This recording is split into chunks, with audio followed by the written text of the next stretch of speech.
ಪ್ರಾರ್ಥಿಸಿ ಬೇಡಿಕೊಳ್ಳುತ್ತಿದ್ದೇನೆ ಪರಲೋಕದಲ್ಲಿರುವ ನಮ್ಮ ತಂದೆ. ಆಮೆನ್. ಪ್ರಿಯರಾದ ದೇವಜನರೇ, ಪರೀಕ್ಷೆಗೆ ಸಂಬಂಧಪಟ್ಟಂತೆ ನಾನು ತಗೋಬೇಕಾಗಿರುವಂತಹ ಲೆಸನ್ ಇನ್ನೊಂದಿದೆ.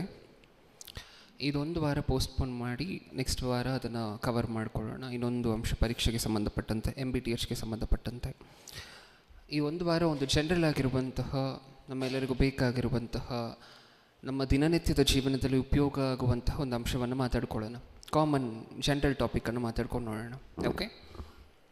ಸೊ ನೀವು ತುಂಬ ರೆಫರೆನ್ಸ್ಗಳನ್ನು ತೆಗಿಬೇಕು ಮತ್ತು ಸಿಕ್ಕಾಪಟ್ಟೆ ಪರಿಶೋಧನೆ ಮಾಡಬೇಕು ಅನ್ನುವಂಥ ಅನಿವಾರ್ಯತೆ ಇರೋದಿಲ್ಲ. ಆರಾಮಾಗಿ ದೇವರ ಮನಸ್ಸೇನು, ದೇವರು ಏನು ಹೇಳ್ಕೊಡ್ಬೇಕು ಅಂತ ಅಂದ್ಕೊಂಡಿದ್ದಾರೆ ಈ ಭಕ್ತನ ಮೂಲಕ, ನಾವು ನೋಡುವಂತಹ ಭಕ್ತನ ಮೂಲಕ ಅನ್ನುವಂತಹದ್ದನ್ನು ಆರಾಮಾಗಿ ರಿಲ್ಯಾಕ್ಸ್ ಆಗಿ ಕುತ್ಕೊಂಡು ಕೇಳ್ಬೋದು. ಓಕೆ. ಟೆಕ್ನಿಕಲ್ ಸಬ್ಜೆಕ್ಟಲ್ಲಿ ನಾವೀಗ ಆಲೋಚನೆ ಮಾಡ್ತಿರುವಂತಹದ್ದು ತುಂಬ ಇನ್ಫಾರ್ಮೇಟಿವ್ ಸಬ್ಜೆಕ್ಟು, ಅದರಲ್ಲಿ ತುಂಬ ಇನ್ಫಾರ್ಮೇಷನ್ ಇರುವಂತಹದ್ದು ಸಹ ಅಲ್ಲ, ನಮ್ಮೆಲ್ಲರಿಗೂ ಬೇಕಾಗಿರುವಂತಹದ್ದಾದರೆ. ಓಕೆ, ಶುರು ಮಾಡೋಣ. ಇಷ್ಟಕ್ಕೂ ಒಂದು ಸರಿ ನೆನಪು ಮಾಡ್ಕೊಳ್ಳೋಣ. ಸಾಕಷ್ಟು ವರ್ಷಗಳಿಂದ ಮನುಷ್ಯರಾಗಿ ನಾವಿದ್ದೀವಿ ಅಂತ ಹೇಳಿದ್ರೆ ಬೇರೆ ಬೇರೆ ಜನರಿಂದ ನಾವು ಸಹಾಯವನ್ನು ಹೊಂದ್ಕೊಂಡಿರುವಂಥವರೇ ಅಲ್ವಾ? ನಿಜನಾ ಇಲ್ವಾ? ತುಂಬ ಜನ ನಮಗೆ ಸಹಾಯ ಮಾಡಿರುವಂಥವ್ರು ಇರ್ತಾರೆ, ಸಾಕಷ್ಟು ಜನ ಇರ್ತಾರೆ. ನಿಮ್ಮ ಬಂಧು ಬಳಗದಲ್ಲಿ ಇರ್ತಾರೆ, ನಿಮ್ಮ ಸ್ನೇಹಿತರಲ್ಲಿ ಇರ್ತಾರೆ, ನಿಮ್ಮ ಸಂಬಂಧಿಕರು ಬಳಗ ಏನಿದೆ ಅಥವಾ ಹತ್ತಿರ ಸಂಬಂಧ ಏನಿದೆ, ತಂದೆ ತಾಯಿ, ಅತ್ತೆ ಮಾವ, ಅವರು ಇವರು ತುಂಬ ಜನ ಇರ್ತಾರಲ್ವ ಸಹಾಯ ಮಾಡಿರುವಂಥವರು. ಈ ಸಂಬಂಧಗಳ ಕುರಿತಂತೆ ಅಥವಾ ನಿಮಗೆ ಯಾರಾದರೂ ಉಪಕಾರ ಮಾಡಿರುವಂಥವ್ರ ಬಗ್ಗೆ ದೇವ್ರು ಏನು ಹೇಳ್ಕೊಡ್ತಿದ್ದಾರೆ, ಹೆಂಗೆ ನಡ್ಕೋಬೇಕು ಅವ್ರ ಜೊತೆ ಎಲ್ಲ. ಇಷ್ಟಕ್ಕೂ ಉಪಕಾರ ಮಾಡದೇ ಇರುವಂಥವ್ರನ್ನ ಬಿಟ್ಬಿಡ್ಬೇಕಾ? ಆ ಪ್ರಶ್ನೆಗೆ ಯಾವತ್ತಾದರೂ ಬೇರೆ ದಿನ ಆನ್ಸರ್ ಮಾಡ್ಕೊಳ್ಳೋಣ. ಓಕೆ. ಸದ್ಯಕ್ಕೆ ಉಪಕಾರ ಮಾಡದೇ ಇರುವಂಥವ್ರನ್ನೇ ನಾವು ಪ್ರೀತಿಸ್ತೇ ಹೋದರೆ, ಉಪಕಾರ ಮಾಡದೇ ಇರುವಂಥವ್ರನ್ನ ಪ್ರೀತಿಸ್ತೀವ? ಮಾಡಿರುವಂಥವ್ರನ್ನೇ ಪ್ರೀತಿಸ್ತೇ ಹೋದರೆ ಮಾಡದೇ ಇರುವಂಥವ್ರನ್ನ ಪ್ರೀತಿಸ್ತೀವ? ಇಲ್ಲ ಅಲ್ವಾ? ಓಕೆ. ಸೊ ಮನುಷ್ಯರಿಗೆ ಸಾಧಾರಣವಾಗಿ ಒಂದು ಕೆಟ್ಟ ಗುಣಗಳನ್ನು ಒಂದಷ್ಟು ಬೆಳೆಸ್ಕೊಂಬಿಟ್ಟಿರ್ತೀವಿ. ಏನದು? ಒಬ್ಬ ಮನುಷ್ಯನಿಂದ ನಾವು ಸಹಾಯವನ್ನು ಹೊಂದಿದ್ರೆ ಅದನ್ನು ಬೇಗ ಏನು ಮಾಡ್ತೀವಿ?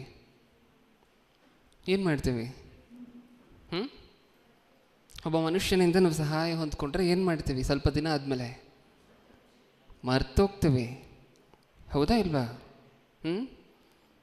ನೀವು ಹಾಸ್ಪಿಟಲಲ್ಲಿ ಇರ್ತೀರ ಅಥವಾ ತುಂಬ ಕಷ್ಟ ಬಂದುಬಿಟ್ಟಿರುತ್ತೆ, ಯಾರೂ ಬಂದು ಹೆಲ್ಪ್ ಮಾಡಿರ್ತಾರೆ ನಿಮಗೆ. ಓಕೆ. ಅವ್ರು ಬಂದು ಹೆಲ್ಪ್ ಮಾಡಿದಾಗ ತುಂಬ ಜನ ಕಣ್ಣೀರು ಹಾಕ್ತಾರೆ. ನಿಜನಾ ಇಲ್ವಾ? ದೇವರೇ ನಿಮ್ಮನ್ನು ಕಳಿಸ್ಕೊಟ್ರು, ನಿಜವಾಗ್ಲೂ ಅದು ಇದು, ನೀವು ತುಂಬ ಒಳ್ಳೆಯವರು, ತುಂಬ ಒಳ್ಳೆ ಗುಣ ಇದೆ ನಿಮ್ಮಲ್ಲಿ ಅಂತ ಕಣ್ಣೀರು ಹಾಕ್ತೀವಿ ಅವ್ರು ಬಂದು ಹೆಲ್ಪ್ ಮಾಡಬೇಕಾದ್ರೆ. 1 ವರ್ಷನೋ 2 ವರ್ಷನೋ 3 ವರ್ಷನೋ ಆಯಿತು ಅಂತ ಅಂದ್ಕೊಳ್ಳಿ. ನಮಗೆ ಅವತ್ತು ಅವ್ರು ಹೆಲ್ಪ್ ಮಾಡಿದಾಗಿದ್ದಂತಹ ಕೃತಜ್ಞತೆ ಆ 2-3 ವರ್ಷ ಆದ ನಂತರ ಇರುತ್ತಾ? ಇಲ್ಲ. ನೀವು ಅವ್ರಿಗೆ ಇನ್ನೂ ಏನಾದರೂ ಮಾಡಬೇಕು, ನಿಮಗೀಗಾಗಲೇ ಸಹಾಯ ಮಾಡಿರುವಂಥವ್ರು ನೀವು ಸಹಾಯ ಮಾಡಬೇಕು ಅಂದರೆ ಸಹಾಯ ಮಾಡ್ತೀರಾ, ಸುಮ್ಮನೆ ಆಗೋಗ್ತೀರಾ. ಇನ್ನೊಂದು ಸಹಾಯ ಮಾಡಬೇಕಾಗಿರುವಂಥ ಅನಿವಾರ್ಯತೆ ಬಂತು ಅಂತ ಅಂದ್ಕೊಳ್ಳಿ. ಅವಾಗ ಏನು ಅನಿಸುತ್ತೆ ಗೊತ್ತಾ ಮನಸ್ಸಿಗೆ? ಏನು ಯಾವತ್ತೋ ಒಂದಿನ ಸಹಾಯ ಮಾಡಿದ್ರು ಅಂತ ಜೀವನ ಪೂರ್ತಿ ನೆನ್ಪಿಟ್ಕೊಂಡು ಬದುಕಲಿಕ್ಕಾಗತ್ತಾ? ಹೌದಾ ಇಲ್ವಾ? ಸಾಧಾರಣವಾಗಿ ಮನುಷ್ಯರಲ್ಲಿ ಇರುವಂತಹ ಗುಣ, ಬರುವಂತಹ ಗುಣ ಎಲ್ಲರಲ್ಲೂ, ನಾನು ಹೇಳ್ತಿರುವಂತಹ ನಮ್ಮೆಲ್ಲರಲ್ಲೂ ಸಹ. ಯಾಕಂದರೆ ನಾನು ಆಗಲೇ ಹೇಳಿದ್ನಲ್ವ, ನಾವಿರುವಂತಹ ಸಮಾಜ ಅಂತಹದ್ದು. ಆಟೋಮ್ಯಾಟಿಕ್ ಚೇಂಜ್ ಆಗ್ತಿರ್ತೀವಿ, ಕೆಟ್ಟ ಗುಣಗಳನ್ನು ಬೆಳೆಸ್ಕೊಳ್ತಿರ್ತೀವಿ. ಯೋಚನೆ ಮಾಡಿ ನೋಡೋಣ. ಇವತ್ತು ದೇವರ ಮಕ್ಕಳಾಗಿರುವಂತಹ ನಾವು, ಕ್ರೈಸ್ತರಾಗಿರುವಂತಹ ನಾವು ಎಷ್ಟು ಒಳ್ಳೆಯವರಾಗಿರ್ಬೇಕು ಗೊತ್ತಾ? ಎಷ್ಟು ಒಳ್ಳೆಯವರಾಗಿರಬೇಕು. ಸಭೆಗೆ ಬರುವಂತಹದ್ದು, ಬೈಬಲ್ ಓದುವಂತಹದ್ದು, ಪ್ರಾರ್ಥನೆ ಮಾಡುವಂತಹದ್ದು, ಇದೆಲ್ಲ ನಿಮ್ಮ ಆತ್ಮಕ್ಕೆ ಸಂಬಂಧಪಟ್ಟಿರುವಂತಹ ಬೆಳವಣಿಗೆ. ಇದನ್ನೆಲ್ಲ ಪಕ್ಕಕ್ಕಿಡಿ. ಇವತ್ತಿನ ಸಂದೇಶಕ್ಕೆ ನಿಮ್ಮ ಬಂಧು ಬಳಗದ ಕಡೆಗೆ ನೀವು ಉಪಕಾರ ಯಾರಿಂದ ಹೊಂದ್ಕೊಂಡಿದ್ದೀರೋ, ಅಥವಾ ನಿಮಗೆ ಯಾರಾದರೂ ಸಹಾಯ ಮಾಡಿರುವಂಥವ್ರು ಸಭೆಯಲ್ಲಿರುವಂಥವ್ರಾಗಿರ್ಬೋದು, ಅಥವಾ ನಿಮಗೆ ಗೊತ್ತಿರುವಂಥವ್ರಾಗಿರ್ಬೋದು, ನಿಮ್ಮ ಹಿರಿಯರಾಗಿರ್ಬೋದು, ನಿಮ್ಮ ಶಿಕ್ಷಕರಾಗಿರ್ಬೋದು, ಹೌದಾ? ಅವರ ಪಕ್ಷದಲ್ಲಿ, ಅವರ ಕಡೆಗೆಲ್ಲ ನಾವು ತೋರಿಸ್ಬೇಕಾಗಿರುವಂತಹ ಕೃತಜ್ಞತೆ ಏನು, ಅದನ್ನು ನೋಡ್ಲಿಕ್ಕೆ ಹೊರಟಿದ್ದೇವೆ. ಓಕೆ, ಶುರು ಮಾಡೋಣ. ಇದನ್ನು ನೋಡಬೇಕು ಅಂತ ಹೇಳಿದಾಗ ಸತ್ಯವೇದದಲ್ಲಿ ದಾವೀದನು ಅನ್ನುವಂತಹ ಒಬ್ಬ ಭಕ್ತರು ನಮ್ಮ ಕಣ್ಣಿಗೆ ಸಿಗ್ತಾರೆ. ನಮಗೆ ಗೊತ್ತಿರುವಂತಹದ್ದೇ. ದಾವೀದನ ಚರಿತ್ರೆಯನ್ನು ನೀವು ಎಷ್ಟು ಸರಿ ಓದಿಲ್ಲ, ಹೌದಾ ಇಲ್ವಾ? ಆದರೆ ದಾವೀದನಿಗೆ ಇನ್ನೊಂದು ಫೆಸಿಲಿಟಿ ಇದೆ, ಇನ್ನೊಂದು ಆ್ಯಂಗಲ್ ಇದೆ ದಾವೀದನ ಜೀವನದಲ್ಲಿ. ಏಕೆಂದರೆ ಸಾಧಾರಣವಾಗಿ ದಾವೀದನು ಅಂದ ತಕ್ಷಣ ನಮ್ಮ ತಲೆಗೆ ಬರುವಂತಹದ್ದು ಬಚ್ಚೆಬಾಳ ವಿಚಾರದಲ್ಲಿ, ಉರಿಯನ ವಿಚಾರದಲ್ಲಿ ದಾವೀದನು ಮಾಡಿದಂತಹ ತಪ್ಪು. ಅದೊಂದು ತಪ್ಪನ್ನು ಬಿಟ್ಟರೆ ದಾವೀದನ ಜೀವನ ಪೂರ್ತಿ ನೀವು ಹುಡುಕಿ ನೋಡಿದ್ರು ಇನ್ನೊಂದು ತಪ್ಪು ಇದ್ದ ಹಾಗೆ ಕಾಣಿಸೋದಿಲ್ಲ. ಒಂದು ವೇಳೆ ಇದ್ದಿದ್ರೆ ದೇವರು ಅದನ್ನು ಸತ್ಯವೇದದಲ್ಲಿ ಬರೆಸದೆ ಬಿಡ್ತಾ ಇರಲಿಲ್ಲ. ಯಾಕೆಂದರೆ ದೇವರು ಆಬ್ಜೆಕ್ಟಿವ್ ಆಗಿ ಇವ್ಯಾಲ್ಯೂಯೇಟ್ ಮಾಡ್ತಿದ್ದಾರೆ ಪ್ರತಿಯೊಬ್ಬೊಬ್ಬರನ್ನು. ಓಕೆ, ಈಗ ದಾವೀದನ ಜೀವನವನ್ನು ನೀವು ನೋಡಬೇಕಾದ್ರೆ, ಇಷ್ಟಕ್ಕೂ ಸೌಲನು ದಾವೀದನ ಮುಂಚೆ ಅರಸನಾಗಿರ್ತಾರಲ್ವ, ಆ ಸೌಲನಿಗೆ ಹೊಟ್ಟೆ ಕಿಚ್ಚುರು ಆಗುತ್ತೆ ದಾವೀದನ ಮೇಲೆ. ನಮಗೆ ಗೊತ್ತಿರುವಂತಹ ವಿಚಾರ ಅಲ್ವಾ. ಜನ ಎಲ್ಲ ಹಾಡಿ ಹೊಗಳ್ತಿರ್ಬೇಕಾದ್ರೆ ದಾವೀದನು ಸೌಲನಿಗಿಂತ ಇನ್ನೂ ದೊಡ್ಡ ಶೂರನು ಅನ್ನುವಂಥ ಆಬ್ಜೆಕ್ಟಿವ್ ಇಟ್ಕೊಂಡು ಜನ ಹೊಗಳಿಕ್ಕೆ ಶುರು ಮಾಡಿದ ತಕ್ಷಣ ಸೌಲನ ಮನಸ್ಸಿನಲ್ಲಿ ಏನು ಶುರು ಆಗುತ್ತೆ? ಹೊಟ್ಟೆ ಕಿಚ್ಚು. ದಾವೀದನನ್ನು ಕೊಲ್ಲಬೇಕು ಅಂತ ಅನ್ಕೊಳ್ತಾರಾ ಇಲ್ವಾ? ಅನ್ಕೊಳ್ತಾರೆ. 2 ಸರಿ ಈಟಿ ಎಸಿತಾರಂತೆ. ತನ್ನ ಕೈಯಲ್ಲಿರುವಂಥ ಈಟಿಯನ್ನು 2 ಸರಿ ಎಸಿತಾರೆ. 2 ಸರಿ ದಾವೀದನು ತಪ್ಪಿಸ್ಕೊಳ್ತಾರೆ. ವಿಚಿತ್ರ ಏನು ಅಂದರೆ, ಸೌಲನು ಈಟಿ ಎಸ್ತಿರುವಂತಹದನ್ನು ನಾವು ಸಮುವೇಲನ ಗ್ರಂಥದ 18ನೇ ಅಧ್ಯಾಯ ತೆಗೆಯುವಂಥ ಅವಶ್ಯಕತೆ ಇಲ್ಲ. 18ನೇ ಅಧ್ಯಾಯ 19ನೇ ಅಧ್ಯಾಯದಲ್ಲಿ ನೋಡ್ತೇವೆ 2 ಸರಿ ಈಟಿ ಎಸ್ತಿರುವಂತಹದ್ದನ್ನು. ಹೌದಾ? ದೇವರು ಸೌಲನಿಗೆ ನೀನಿನ್ ಮುಂದೆ ರಾಜನಾಗಲಿಕ್ಕೆ ಯೋಗ್ಯನಲ್ಲ, ನಿನ್ನನ್ನು ತೊಲಗಿಸ್ಬಿಡ್ತಿದ್ದೀನಿ ಸಿಂಹಾಸನದ ಮೇಲೆ ಅಂತ ಯಾವಾಗ ಹೇಳ್ತಾರೆ ಗೊತ್ತಾ? ಯಾವಾಗ ಹೇಳ್ತಾರೆ? 15ನೇ ಅಧ್ಯಾಯದಲ್ಲಿ. ಹೌದಾ? 16ನೇ ಅಧ್ಯಾಯದಲ್ಲಿ ದಾವೀದನನ್ನು ಅಭಿಷೇಕನೂ ಮಾಡಿಬಿಡ್ತಾರೆ ಸಮುವೇಲನು ಬಂದು. ಅಂದರೆ ಸೌಲನ್ ಇನ್ನೂ ಸಹ ರಾಜನ ಸೀಟ್ ಮೇಲೆ ಅಂತೂ ಕೂತಿದ್ದಾರೆ. ರಾಜನ ಸೀಟ್ ಮೇಲೆ ಕೂತಿದ್ರೂ ಸಹ ದೇವರ ಪ್ರಕಾರ ಸೌಲನು ಏನಲ್ಲ ಹೇಳಿ? ರಾಜ ಅಲ್ಲ. ಸೌಲನು ರಾಜನ ಸೀಟ್ ಮೇಲೆ ಮಾತ್ರ ಕೂತಿದ್ದಾರೆ, ಆದರೆ ದೇವರ ದೃಷ್ಟಿಯಲ್ಲಿ ಸೌಲನು ರಾಜ ಅಲ್ಲ. ದೇವರ ದೃಷ್ಟಿಯಲ್ಲಿ ಯಾವಾಗಲೂ ಸೌಲನನ್ನು ತೆಗೆದು ಹಾಕಿಬಿಟ್ಟಿದ್ದಾರೆ. ಸುಮ್ಮನೆ ಟೈಮ್ ಬೀಯಿಂಗ್ ಅಂತಾರಲ್ವ, ಒಂದು ದಾವೀದನು ಬಂದು ಅಫಿಷಿಯಲ್ ಆಗಿ ಸಿಂಹಾಸನದ ಮೇಲೆ ಕೂತ್ಕೊಳ್ಳುವವರೆಗೂ ಮಾತ್ರ ಸೌಲನು ರಾಜ ಆಗಿರ್ತಾರೆ. ಅದು ಪರಿಸ್ಥಿತಿ. ಹೌದಲ್ವಾ? ಈಗ ನೀವು ಯೋಚನೆ ಮಾಡಿ ನೋಡಿ, ದಾವೀದನಿಗೇನು ಗೊತ್ತು? ದೇವರು ಸೌಲನನ್ನು ಸಿಂಹಾಸನದ ಮೇಲಿಂದ ತೊಲಗಿಸಿದ್ದಾರೆ ಅಂತ ಗೊತ್ತಾ ಇಲ್ವಾ? ಗೊತ್ತಾ? ತನ್ನನ್ನು ಸಮುವೇಲನು ಬಂದು ಅಭಿಷೇಕ ಮಾಡಿದ ತಕ್ಷಣ ತಾನೇ ನೆಕ್ಸ್ಟ್ ರಾಜ ಅಂತ ಗೊತ್ತಾ ಇಲ್ವಾ? ಗೊತ್ತಾ? ಇದು ಗೊತ್ತಿದ್ರೂ ಸಹ, ತಾನೇ ರಾಜ ಅಂತ ತನಗೆ ಗೊತ್ತಿದ್ರೂ ಸಹ, ಸೌಲನು ದೇವರಿಗೆ ವಿರುದ್ಧವಾಗಿರುವಂತಹ ಕ್ರಿಯೆಯನ್ನು ಮಾಡಿ ದೇವರನ್ನು ವಿರುದ್ಧವಾಗಿ ನಿಲ್ಲಿಸ್ಕೊಂಡಿದ್ದಾನೆ ಅನ್ನುವಂತಹ ವಿಚಾರ ಗೊತ್ತಿದ್ರೂ ಸಹ, ಸೌಲನನ್ನು ಈಗಾಗಲೇ ಪರಿಶುದ್ಧಾತ್ಮ ದೇವರು ಬಿಟ್ಟು ಹೋಗಿದ್ದಾರೆ. ದೇವರು ಬಿಟ್ಟು ಹೋದರೆ ಇರುವಂತಹದ್ದು ಏನು? ದುರಾತ್ಮ. ಸೌಲನಲ್ಲಿರುವಂತಹದ್ದು ದುರಾತ್ಮನೇ ಅಂತ ಹೇಳಿ ಗೊತ್ತಿದ್ರೂ ಸಹ, ದೇವರು ಸಿಂಹಾಸನದ ಮೇಲಿಂದ ಸೌಲನನ್ನು ತೊಲಗಿಸಿದ್ದಾರೆ ಅಂತ ಗೊತ್ತಿದ್ರೂ ಸಹ, ರಾಜ ನಾನೇ ದೇವರ ಪ್ರಕಾರ ಅಂತ ದಾವೀದನಿಗೆ ಗೊತ್ತಿದ್ರೂ ಸಹ, 2 ಸರಿ ಈಟಿ ಹಾಕಬೇಕಾದ್ರೂ ಸಹ ತಪ್ಪಿಸ್ಕೊಂಡು ಹೋಗ್ತಾರೆ. ಬಿಟ್ಟರೆ ಆ ಈಟಿಯನ್ನು ತಗೊಂಡು ಮತ್ತೆ ಸೌಲನಿಗೆ ಚುಚ್ಚುವಂತಹದ್ದು 2 ನಿಮಿಷದ ಕೆಲಸ. ನಿಜನಾ ಇಲ್ವಾ? ಹೌದಾ? ಸೌಲನಿಗಿಂತ ದಾವೀದನು ಯುದ್ಧದಲ್ಲಿ ಇನ್ನೂ ಶೂರ. ಹೌದಾ ಇಲ್ವಾ? ಅದೇ ವಿಚಾರಕ್ಕಲ್ವ ಹೊಟ್ಟೆ ಕಿಚ್ಚು ಬಂದಂತಹದ್ದು. ಯುದ್ಧದಲ್ಲಿ ಸೌಲನನ್ನು ಒಂದು ಕಡೆ ನಿಲ್ಲಿಸಿ ದಾವೀದನನ್ನು ಒಂದು ಕಡೆ ನಿಲ್ಲಿಸಿದ್ರೆ 10 ಟೈಮ್ಸ್ ಹೋಗ್ತಿರುತ್ತೆ. ಸೌಲನು ಒಬ್ಬರನ್ನು ಕೊಚ್ಚಿದ್ರೆ ದಾವೀದನ ಈ ಕಡೆ 10 ಜನರನ್ನು ಕೊಚ್ಕೊಂಡು ಹೋಗ್ತಿರ್ತಾರೆ. ಅದು ದಾವೀದನಿಗಿರುವಂತಹ ವೀರತ್ವ. ನಿಜನಾ? ಇದು ಸಿಚುವೇಶನ್ ಆಗಿದ್ರೂ ಸಹ 2 ಸರಿ ಈಟಿ ಎಸ್ದಾಗಲೂ ದಾವೀದನು ಸೌಲನ ಕೈಯಿಂದ ತಪ್ಪಿಸ್ಕೊಂಡು ಹೋಗ್ತಾರೆ. ಬಿಟ್ಟರೆ ಸೌಲನಿಗೆ ಒಂದು ಚಿಕ್ಕ ಹಾನಿಯನ್ನು ಸಹ ಮಾಡೋದಿಲ್ಲ. ಹಾಗಾದರೆ ದಾವೀದನ ಮನಸ್ಸಲ್ಲಿರುವಂತಹದೆಲ್ಲ ಒಂದೇ. ಸೌಲನು ಈಗ ಅಧಿಕಾರದಿಂದ ತೊಲಗಿರ್ಬೋದು, ಈಗ ಪರಿಶುದ್ಧಾತ್ಮ ದೇವರು ತನ್ನಲ್ಲಿ ಇಲ್ಲದೆ ಇರ್ಬೋದು, ಆದರೆ ಒಂದು ಕಾಲದಲ್ಲಿ ದೇವರ ಮೂಲಕ ಅಭಿಷೇಕಿಸಲ್ಪಟ್ಟಂಥವರು ಸೌಲನು. ಹೌದಾ? ಸೌಲನು ಯಾರು? ದೇವರು ಅಭಿಷೇಕಿಸಿರುವಂತಹ ವ್ಯಕ್ತಿ. ಆ ವ್ಯಕ್ತಿಗೆ ಸಿಕ್ಕಬೇಕಾಗಿರುವಂತಹ ಗೌರವ ಆ ವ್ಯಕ್ತಿಗೆ ಸಿಕ್ಕಬೇಕು. ನಾನು ಯಾವತ್ತೂ ಸಹ ವ್ಯಕ್ತಿಯ ಮೇಲೆ ನನ್ನ ಪ್ರಾಣ ತೆಗಿಲಿಕ್ಕೆ ಆ ವ್ಯಕ್ತಿ ಬಂದರೂ ಸಹ ಆ ವ್ಯಕ್ತಿಯ ಮೇಲೆ ಕೈ ಮಾಡುವಂತಹದ್ದಾಗಿರ್ಬೋದು, ಕುತಂತ್ರ ಮಾಡುವಂತಹದ್ದಾಗಿರ್ಬೋದು, ನನ್ನ ಜೀವನದಲ್ಲಿ ಯಾವತ್ತೂ ಮಾಡೋದಿಲ್ಲ. ಇದು ಕೃತಜ್ಞತೆ ನಿಜವಾಗ್ಲೂ ಇರಬೇಕು ಅಂತ ಹೇಳಿದ್ರೆ, ಈ ವಿಚಾರದಲ್ಲಿ ದೇವರ ಮೇಲೆ ದಾವೀದನಿಗಿರುವಂಥ ಕೃತಜ್ಞತೆ ಕಾಣಿಸ್ತದೆ. ಮುಂದೆ ಹೋಗ್ತಾ ಹೋಗ್ತಾ ನೋಡೋಣ ಮನುಷ್ಯರ ಮೇಲೂ ಹೇಗೆ ದಾವೀದನು ಕೃತಜ್ಞತೆಯನ್ನು ಹೊಂದಿದವರಾಗಿರ್ತಾರೆ ಅಂತ. ಹೌದಾ? ನೆಕ್ಸ್ಟ್ ಇನ್ನೊಂದು ಸಂದರ್ಭ ಬರುತ್ತೆ. 24ನೇ ಅಧ್ಯಾಯ, ಮೊದಲನೇ ಸಮುವೇಲನ ಗ್ರಂಥ 24ನೇ ಅಧ್ಯಾಯ. ಒಂದ್ಸರಿ ಓದೋಣ.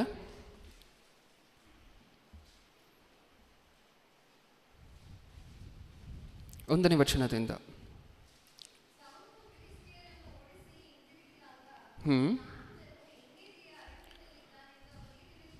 ಹ್ಮ್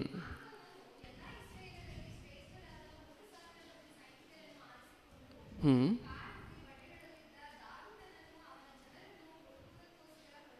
ಹಾಂ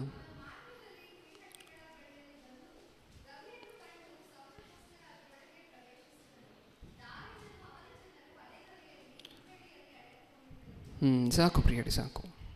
ಅಂದರೆ ಸೌಲನಿಗೆ ಯಾವುದೋ ಒಂದು ಕೆಲಸ ಮುಗಿಸ್ಕೊಂಡು ಬರ್ತಿರ್ಬೇಕಾದ್ರೆ ಸೌಲನ ಕಿವಿಗೊಂದು ಮಾತು ಬೀಳುತ್ತೆ. ಏನು? ದಾವಿದನು ಇಲ್ಲೇ ಇದ್ದಾರೆ ಅಂತ ಹೇಳಿ.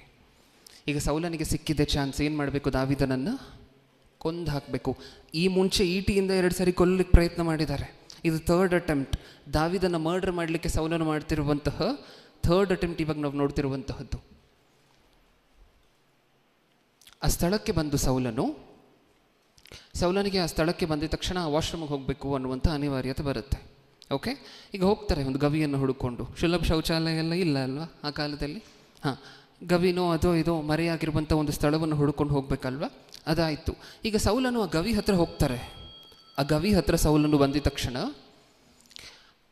ಇಷ್ಟಕ್ಕೂ ನಮಗೆ ಗೊತ್ತಲ್ವ ಪ್ರಿಯರೇ, ಈ ಬಿಸಿಲಿದೆ ಅಂತ ಅಂದ್ಕೊಳ್ಳಿ, ಹೊರಗಡೆ ತುಂಬ ಬಿಸಿಲಿದೆ ಅಂತ ಅಂದ್ಕೊಳ್ಳಿ. ನಿಮ್ಮ ಮನೆಯಲ್ಲಿ ಲೈಟೆಲ್ಲ ಆಫ್ ಮಾಡಿದ್ದೀರಾ ಮಧ್ಯಾಹ್ನದ ಹೊತ್ತು. ನೀವು ಹೊರಗಡೆಯಿಂದ ಒಳಗಡೆ ಬರ್ತೀರಾ ಅಂತ ಅಂದ್ಕೊಳ್ಳಿ.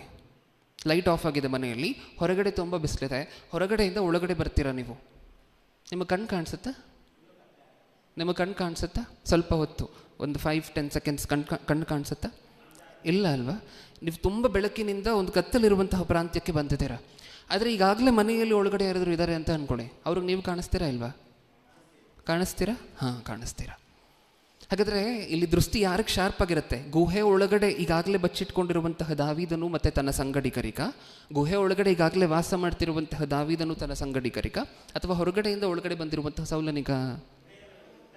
ಹಾಂ, ಸೌಲನು ವಾಶ್ರೂಮಿಗೆ ಬಂದಿದ್ದು ಅದೇ ಗುಹೆಗೆ. ಆ ಗುಹೆಯಲ್ಲಿ ಯಾರಿದ್ದಾರೆ ಈಗಾಗಲೇ? ದಾವಿದನು ಮತ್ತು ತನ್ನ ಸಂಗಡಿಗರು, ತನ್ನ ಸೈನ್ಯ, ಚಿಕ್ಕ ಒಂದು ಸೈನ್ಯ ಏನಿದೆ ಆ ಸೈನ್ಯ. ಇಷ್ಟಕ್ಕೂ ಸೌಲನ ಜೊತೆ ಎಷ್ಟು ಜನ ಇದ್ದಾರೆ ಅಂದರೆ 3,000 ಜನರನ್ನು ಕರ್ಕೊಂಡು ಬಂದಿದ್ದಾರಂತೆ ಹೊಡಿಲಿಕ್ಕೆ ದಾವಿದನನ್ನು. 3,000 ಜನರನ್ನು, ಒಬ್ಬರನ್ನು ಹೊಡಿಲಿಕ್ಕೆ. ಅವ್ರನ್ನೆಲ್ಲ ಹೊರಗಡೆ ಪಾರ್ಕ್ ಮಾಡಿ ಈ ವ್ಯಕ್ತಿ ವಾಶ್ರೂಮ್ ಒಳಗಡೆ ಬಂದಿದ್ದಾರೆ. ಈಗ ದಾವಿದನ ಕೈಯಲ್ಲಿ ಸಿಕ್ಕಿರುವಂಥ ಆಪರ್ಚುನಿಟಿ ಏನು? ಸೌಲನನ್ನು ತುಂಡು ತುಂಡಾಗಿ ಕಟ್ ಮಾಡಿದ್ರೂ ಸಹ ಯಾರೂ ಕೇಳೋರಿಲ್ಲ, ಏನೂ ಅನಾಹುತ ಆಗೋದಿಲ್ಲ. ಯಾಕೆ? ಸೈನ್ಯ ಎಲ್ಲ ಎಲ್ಲಿದೆ? ಹೊರಗಡೆ. ಅವ್ರಿಗೇನಾದರೂ ಗೊತ್ತಾಗುತ್ತಾ? ಇಲ್ಲ. ಅದು ಪರಿಸ್ಥಿತಿ. ಸುತ್ತ ಇರುವಂಥವರೆಲ್ಲ ಹೇಳ್ತಾರೆ ದಾವಿದನಿಗೂ ಸಹ, ಕೊಚ್ಚಾಕ್ಬಿಡು, ದೇವರು ನಿನ್ನನ್ನು ಒಪ್ಪಿಸಿದ, ದೇವರು ಸೌಲನನ್ನು ನಿನ್ನ ಕೈಯಲ್ಲಿ ಒಪ್ಪಿಸಿದ್ದಾರೆ, ದೇವರು ಶತ್ರುಗಳನ್ನು ನಿನ್ನ ಕೈಯಲ್ಲಿ ಒಪ್ಪಿಸ್ತೀನಿ ಅಂತ ಮಾಡಿದಂತಹ ವಾಗ್ದಾನದ ಪ್ರಕಾರ ನಿನ್ನ ಶತ್ರುವನ್ನು ನಿನ್ನ ಕೈಯಲ್ಲಿ ಒಪ್ಪಿಸಿದ್ದಾರೆ, ಕೊಚ್ಚಾಕು, ತುಂಡು ತುಂಡಾಗಿ ಕತ್ತರಿಸಾಕು ಅಂತ ಹೇಳಿ ಪ್ರೇರೇಪಣೆ ಕೊಡ್ತಾರೆ ಬ್ಯಾಕ್ಗ್ರೌಂಡಲ್ಲಿ. ದಾವಿದನ ಏನಂತಾರೆ ಇದಕ್ಕೆ? ಫಸ್ಟಿಂದ ಇನ್ನೊಂದ್ಸರಿ ಓದೋಣ. ಸೌಲನು ಫಿಲಿಸ್ಟಿಯರನ್ನು ಓಡಿಸಿ ಹಿಂದಿರುಗುವಾಗ ದಾವಿದನು ಏಂಗೆದಿಯ ಅರಣ್ಯದಲ್ಲಿದ್ದಾನೆಂದು ಅವನಿಗೆ ತಿಳಿದು ಬಂದಿತು. ಆಗ ಅವನು ಎಲ್ಲ ಇಸ್ರಾಯೇಲ್ಯರಲ್ಲಿ ಶ್ರೇಷ್ಠವಾದ 3,000 ಮಂದಿ ಸೈನಿಕರನ್ನು ಆರಿಸಿಕೊಂಡು ಕಾಡು ಕುರಿ ಬಂಡೆಗಳಲ್ಲಿದ್ದ ದಾವಿದನನ್ನು ಅವರ ಜನರನ್ನು ಹುಡುಕುವುದಕ್ಕೋಸ್ಕರ ಹೊರಟನು. ಅವನು ಮಾರ್ಗದಲ್ಲಿ ಕುರಿ ಹಟ್ಟಿಗಳ ಬಳಿಯಲ್ಲಿ ಒಂದು ಗವಿಯನ್ನು ಕಂಡು ಶೌಚಕ್ಕೋಸ್ಕರ ಅದರೊಳಗೆ ಪ್ರವೇಶಿಸಿದನು. ದಾವಿದನು ಅವನ ಜನರು ಅದೇ ಗವಿಯಲ್ಲಿ ಹಿಂಗಡೆಯಲ್ಲಿ ಅಡಗಿಕೊಂಡಿದ್ದರು. ಜನರು ದಾವಿದನಿಗೆ, ನಿನ್ನ ಶತ್ರುವನ್ನು ನಿನ್ನ ಕೈಗೆ ಒಪ್ಪಿಸಿಕೊಡುವೆನು, ಆಗ ನೀನು ಅವರನ್ನು ಮನಸ್ಸಿಗೆ ಬಂದಂತೆ ನಡೆಸಬಹುದು ಎಂದು ಯೆಹೋವನು ನಿನಗೆ ಹೇಳಿದ ಮಾತು ನೆರವೇರುವ ದಿವಸ ಇದೆ ಅಂದಾಗ ಅವನೆದ್ದು ಮೆಲ್ಲಗೆ ಹೋಗಿ ಸೌಲನ ನಿಲುವಂಗಿಯ ಮೂಲೆಯನ್ನು ಕತ್ತರಿಸಿಕೊಂಡನು. ಅನಂತರದಲ್ಲಿ ಸೌಲನ ನಿಲುವಂಗಿಯ ಮೂಲೆಯನ್ನು ಕತ್ತರಿಸಿದ್ದಕ್ಕಾಗಿ ಅವನ ಮನಸ್ಸಾಕ್ಷಿಯು ಅವನನ್ನು ಹಂಗಿಸತೊಡಗಿತು. ದಾವಿದನ ಏನು ಮಾಡ್ತಾರಂತೆ? ಹೋಗಿ ಸೌಲನು ಅದೇ ಗವಿಯಲ್ಲಿ ಕಾಣಿಸ್ಕೊಂಡಾಗ ಏನು ಮಾಡ್ತಾರಂತೆ? ಹೋಗಿ ಪ್ರಾಣ ತೆಗಿಬೇಕು ಅಂತ ಹೇಳಿ ಅಂತ ಅಂದ್ಕೊಂಡು ಬಂದಿರುವಂತಹ ವ್ಯಕ್ತಿಯ ತನ್ನ ವಸ್ತ್ರದ ಒಂದೇ ಒಂದು ತುಂಡನ್ನು ಕತ್ತರಿಸ್ಕೊಳ್ತಾರಂತೆ. ಆ ವ್ಯಕ್ತಿ ಬಂದಿರುವಂತಹದ್ದು ಈತನ ಪ್ರಾಣ ತೆಗಿಬೇಕು ಅಂತ ಸೌಲನು. ಈ ವ್ಯಕ್ತಿ ಮಾಡ್ತಿರುವಂತಹದ್ದು ತನ್ನ ಬಟ್ಟೆಯಲ್ಲಿ ಒಂದೇ ಒಂದು ತುಂಡನ್ನು ಕತ್ತರಿಸ್ಕೊಳ್ತಿರುವಂತಹದ್ದು. ಈ ಬಟ್ಟೆ ತುಂಡನ್ನು ಕತ್ತರಿಸ್ಕೊಳ್ತಾರಲ್ವ ಪ್ರಿಯರೇ, ಅದು ಕತ್ತರಿಸ್ಕೊಂಡ ಮೇಲೆ ದಾವಿದನ ಮನಸ್ಸು ತನಗೇನು ಹೇಳ್ತಿದ್ಯಂತೆ? ನೀನು ಮಾಡಿರುವಂತಹದ್ದು ತಪ್ಪು ಅಂತ ಹೇಳ್ತಿದ್ಯಂತೆ. ತನ್ನ ಮನಸ್ಸು, ಅಲ್ಲಿ ನಾವು ಅದನ್ನೇ ಓದ್ಕೊಂಡ್ವಿ, ತನ್ನ ಮನಸ್ಸಾಕ್ಷಿ ತನಗೇನು ಹೇಳ್ತಿದ್ಯಂತೆ? ಮೆಲ್ಲಗೆ ಹೋಗಿ ಸೌಲನ ನಿಲುವಂಗಿಯ ಮೂಲೆಯನ್ನು ಕತ್ತರಿಸಿಕೊಂಡನು. ಅನಂತರದಲ್ಲಿ ಸೌಲನ ನಿಲುವಂಗಿಯ ಮೂಲೆಯನ್ನು ಕತ್ತರಿಸಿದ್ದಕ್ಕಾಗಿ ಅವನ ಮನಸ್ಸಾಕ್ಷಿಯು ಅವನನ್ನು ಹಂಗಿಸತೊಡಗಿತ್ತು. ಸೌಲನನ್ನು ಏನೂ ಮಾಡಿಲ್ಲ, ಸೌಲನಿಗೆ ಒಂದು ಹಾನಿಯನ್ನು ಸಹ ಮಾಡಿಲ್ಲ. ತನ್ನ ಪ್ರಾಣ ತೆಗಿಬೇಕು ಅಂತ ಅಂದ್ಕೊಂಡು ಬಂದಿದ್ದಾರೆ, ದಾವಿದನ ಪ್ರಾಣ ತೆಗಿಬೇಕು ಅಂತ ಅಂದ್ಕೊಂಡು ಸೌಲನು ಬಂದಿದ್ದಾರೆ. ಈ ದಾವಿದನು ಹೋಗಿ ಸೌಲನ ನಿಲುವಂಗಿಯನ್ನು ಕಟ್ ಮಾಡ್ಕೊಂಡಿದ್ದಕ್ಕೆ ತನ್ನ ಮನಸ್ಸೇ, ಇದು ಮಾಡಬೇಕಿತ್ತ ಇಷ್ಟಕ್ಕೂ ನೀನು ಅಂತ ಅನ್ನಿಸ್ತದೆಯಂತೆ. ಇನ್ನು ದಾವಿದನ ಮನಸ್ಸು ಎಂತಹದ್ದು, ನಾನು ಅದಕ್ಕೆ ಆವಾಗಲೇ ಹೇಳಿದೆ, ಕ್ರೈಸ್ತರಾಗಿರುವಂತಹ ನಾವು ಎಷ್ಟು ಒಳ್ಳೆಯವರಾಗಿರಬೇಕು ನಮ್ಮ ಜೀವನದಲ್ಲಿ ಅಂದರೆ ಎಷ್ಟು ಒಳ್ಳೆಯವರಾಗಿರಬೇಕು. ಯಾಕೆಂದರೆ ದೇವರು ನೋಡ್ತಿರ್ತಾರಲ್ವ ನಮ್ಮನ್ನು. ಈ ಸಿಚುವೇಷನನ್ನು ದೇವರು ನೋಡ್ತಿದ್ದಾರೆ ಅಂತ ಅಂದ್ಕೊಳ್ಳಿ. ಈ ದಾವಿದನ ಮತ್ತು ಸೌಲನ ಸಿಚುವೇಷನನ್ನು ದೇವರು ನೋಡ್ತಿದ್ದಾರೆ. ಸೌಲನ ಪ್ರಾಣ ತೆಗೆದ್ರೆ ಅದು ಪಾಪವಾಗಿ ದಾವಿದನ ತಲೆ ಮೇಲೆ ಬರುತ್ತಾ? ನೀವು ಹೇಳಿ, ದಾವಿದನ ತಲೆ ಮೇಲೆ ಬರುತ್ತಾ? ಈ ಸಂದರ್ಭದಲ್ಲಿ ದಾವಿದನ ತಲೆ ಮೇಲೆ ಸೌಲನ್, ಒಂದು ವೇಳೆ ದಾವಿದನು ಹೋಗಿ ಸೌಲನ ಪ್ರಾಣವನ್ನು ತೆಗೆದ್ರೆ ಅದು ದಾವಿದನ ತಲೆ ಮೇಲೆ ಪಾಪವಾಗಿ ಬರುತ್ತಾ? ಬರೋದಿಲ್ಲ. ಯಾಕೆ? ದೇವರು ತಳ್ಳಿ ಆಗೋಗಿದೆ ಸೌಲನನ್ನು. ರಾಜನೀತಿಯ ಪ್ರಕಾರ ಯುದ್ಧ ಅನ್ನುವಂತಹದ್ದು ಧರ್ಮ, ಶತ್ರುಗಳ ಸಂಹಾರ ಅನ್ನುವಂತಹದ್ದು ಧರ್ಮ ಆ ಕಾಲದಲ್ಲಿ, ಹೌದಲ್ವ? ಅದು ಪಾಪವಾಗಿ ದಾವಿದನ ತಲೆ ಮೇಲೆ ಬರೋದಿಲ್ಲ. ಆದರೂ ದೇವರಿಂದ ಅಭಿಷೇಕಿಸಲ್ಪಟ್ಟಿರುವಂತಹ ವ್ಯಕ್ತಿ ಅಲ್ವಾ, ಒಂದು ಕಾಲದಲ್ಲಿ ಅವ್ರಿಗೆ ಸಿಕ್ಕಬೇಕಾಗಿರುವಂತಹ ಗೌರವ ಅವ್ರಿಗೆ ಸಿಕ್ಕಬೇಕು. ಅವ್ರ ಮೇಲೆ ಯಾರೂ ಕೈ ಹಾಕೋ ಹಾಗೆ ಇಲ್ಲ. ಇಷ್ಟಕ್ಕೂ ಸೌಲನನ್ನು ಕರ್ಕೊಂಡು ಬಂದು ದಾವಿದನ ಕೈಗೆ ಮತ್ತೆ ಮತ್ತೆ ಮತ್ತೆ ಮತ್ತೆ ಒಪ್ಪಿಸ್ತಿರುವಂತಹದ್ದೇ ದೇವರು.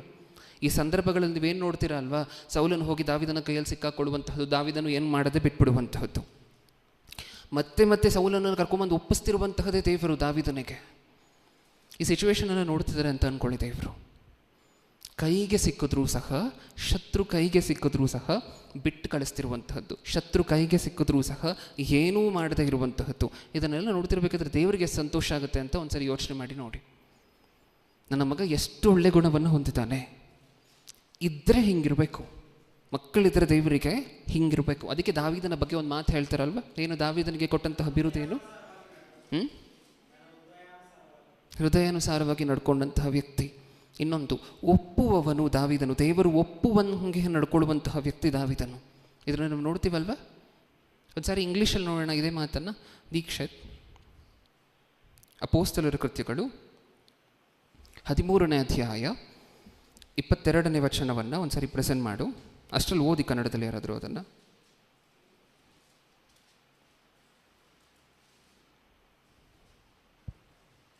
ಇವರ ವಿಷಯವಾದ ವರ್ತಮಾನವು ಯೆರೂಸಲೇಮಿದ್ದ ಸಭೆಯವರ ಕಿವಿಗೆ ಬಿದ್ದಾಗ ಅವರು ಬಾರ್ನಬನನ್ನು ಅಂತಿಯೋಕ್ಯಕ್ಕೆ ಕಳುಹಿಸಿದನು. 13:22 ಅಪೊಸ್ತಲರ ಕೃತ್ಯಗಳು.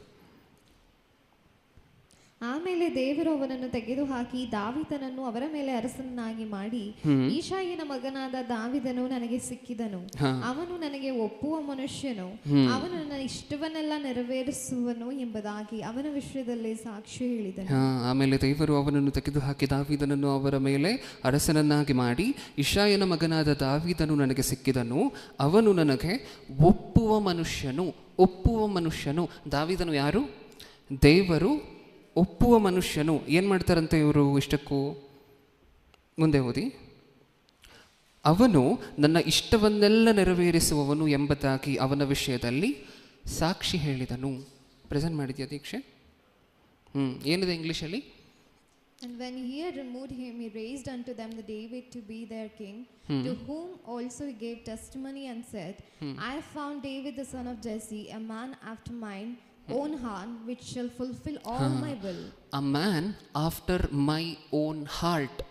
ಏನು ಹಂಗಂದ್ರೆ? A man after my own heart. ದೇವರು ಕೊಡ್ತಿರುವಂಥ ಸಾಕ್ಷಿ ದಾವಿದನ ಬಗ್ಗೆ. ಈ ಮನುಷ್ಯ ಒಂದು ಅದು ಅರ್ಥ ಆಗಬೇಕು ಅಂದರೆ, ಆ ಫ್ರೇಸ್ ಅರ್ಥ ಆಗಬೇಕಂದ್ರೆ, ಅ man after my own heart ಅಂದರೆ ದೇವರು ಏನಾದರೂ ಅಂದ್ಕೊಳ್ತಾರೆ ಅಂತ ಅಂದ್ಕೊಳ್ಳಿ ತನ್ನ ಮನಸ್ಸಿನಲ್ಲಿ. ಅದೇ ಆಲೋಚನೆ ಯಾರಿಗೂ ಹುಟ್ಟಿರುತ್ತೆ? ದಾವಿದನಿಗೂ ಹುಟ್ಟಿರುತ್ತೆ. ದೇವರೇನಾದರೂ ಮಾಡಬೇಕು ಅಂತ ಅಂದ್ಕೊಳ್ತಾರೆ ಅಂತ ಅಂದ್ಕೊಳ್ಳಿ, ಅದು ಯಾರು ಮಾಡಿ ಮುಗಿಸಿರ್ತಾರೆ? ದಾವಿದನು. ಅದು ದೇವರ ಮನಸ್ಸಿನಲ್ಲಿ ಯಾವ ರೀತಿಯಾಗಿರುವಂಥ ಸಂಕಲ್ಪಗಳು ಹುಟ್ಟುತ್ತೋ, ಎಷ್ಟು ಒಳ್ಳೆ ಒಳ್ಳೆ ಆಲೋಚನೆಗಳು ಹುಟ್ಟುತ್ತೋ, ಆ ಊರಿಯನ ವಿಷಯದಲ್ಲಿ ಒಂದು ಬಿಟ್ಟರೆ, ಬಚ್ಚೆಬಾಳ ವಿಚಾರದಲ್ಲಿ ಒಂದು ಬಿಟ್ಟರೆ, ಮಿಕ್ಕಿರುವಂಥ ಎಲ್ಲ ವಿಚಾರದಲ್ಲಿ ದೇವರ ಮನಸ್ಸಿನಲ್ಲಿ ಏನು ಆಲೋಚನೆ ಹುಟ್ಟೋದು, ದಾವಿದನ ಮನಸ್ಸಲ್ಲೂ ಅದೇ ರೀತಿಯಾಗಿರುವಂಥ ಆಲೋಚನೆ ಹುಟ್ಟುತ್ತಂತೆ. ಅದಕ್ಕೆ ಹೇಳಿರುವಂತಹದ್ದು a man after my own heart. ನನ್ನ ಹೃದಯದಲ್ಲಿ ಏನು ಹುಟ್ಟುತ್ತೋ ದಾವಿದನ ಮನಸ್ಸು ಹಾಗೆ ಇರುವಂತಹದ್ದು. ದೇವರ ಮನಸ್ಸು ಎಷ್ಟು ನಿಷ್ಕಲ್ಮಶವಾಗಿರುವಂತಹದ್ದು, ದಾವಿದನು ಭೂಮಿಯ ಮೇಲೆ ಅದನ್ನು ರಿಫ್ಲೆಕ್ಟ್ ಮಾಡ್ತಿದ್ದಾರೆ. ದೇವರ ಮನಸ್ಸು ಪರಲೋಕದಲ್ಲಿ ಹೇಗಿದೆಯೋ ಭೂಮಿಯ ಮೇಲೆ ದಾವಿದನ ಮನಸ್ಸು ಹಳೆಯ ಒಡಂಬಡಿಕೆಯಲ್ಲಿ ಅದನ್ನು ರಿಫ್ಲೆಕ್ಟ್ ಮಾಡ್ತಿದೆ. ಹೌದಾ? ದೇವರ ಮನಸ್ಸಿನಲ್ಲಿ ಎಷ್ಟು ಕ್ಷಮಾಗುಣ ಅನ್ನುವಂಥದ್ದು ಇದೆಯೋ, ದೇವರ ಮನಸ್ಸಿನಲ್ಲಿ ಎಷ್ಟು ಒಬ್ಬ ಮನುಷ್ಯನನ್ನು ಕರುಣಿಸಬೇಕು ಅನ್ನುವಂತಹ ಒಂದು ಹಂಬಲ ಇದೆಯೋ, ಅದೇ ಮನಸ್ಸು ದಾವಿದನಿಗೂ ಇದೆಯಂತೆ. ಅ man after my own heart. ಹೌದಾ? ಇವಾಗ ಯೋಚನೆ ಮಾಡಿ ನೋಡಿ, 2 ಸರಿ ಈಟಿ ಹಾಕಿದ್ರು ದಾವಿದನು ಮತ್ತೆ ರೆಸ್ಪಾಂಡ್ ಮಾಡಲಿಲ್ಲ, ಅದಕ್ಕೆ ತಪ್ಪಿಸ್ಕೊಂಡು ಓಡೋದ್ರು.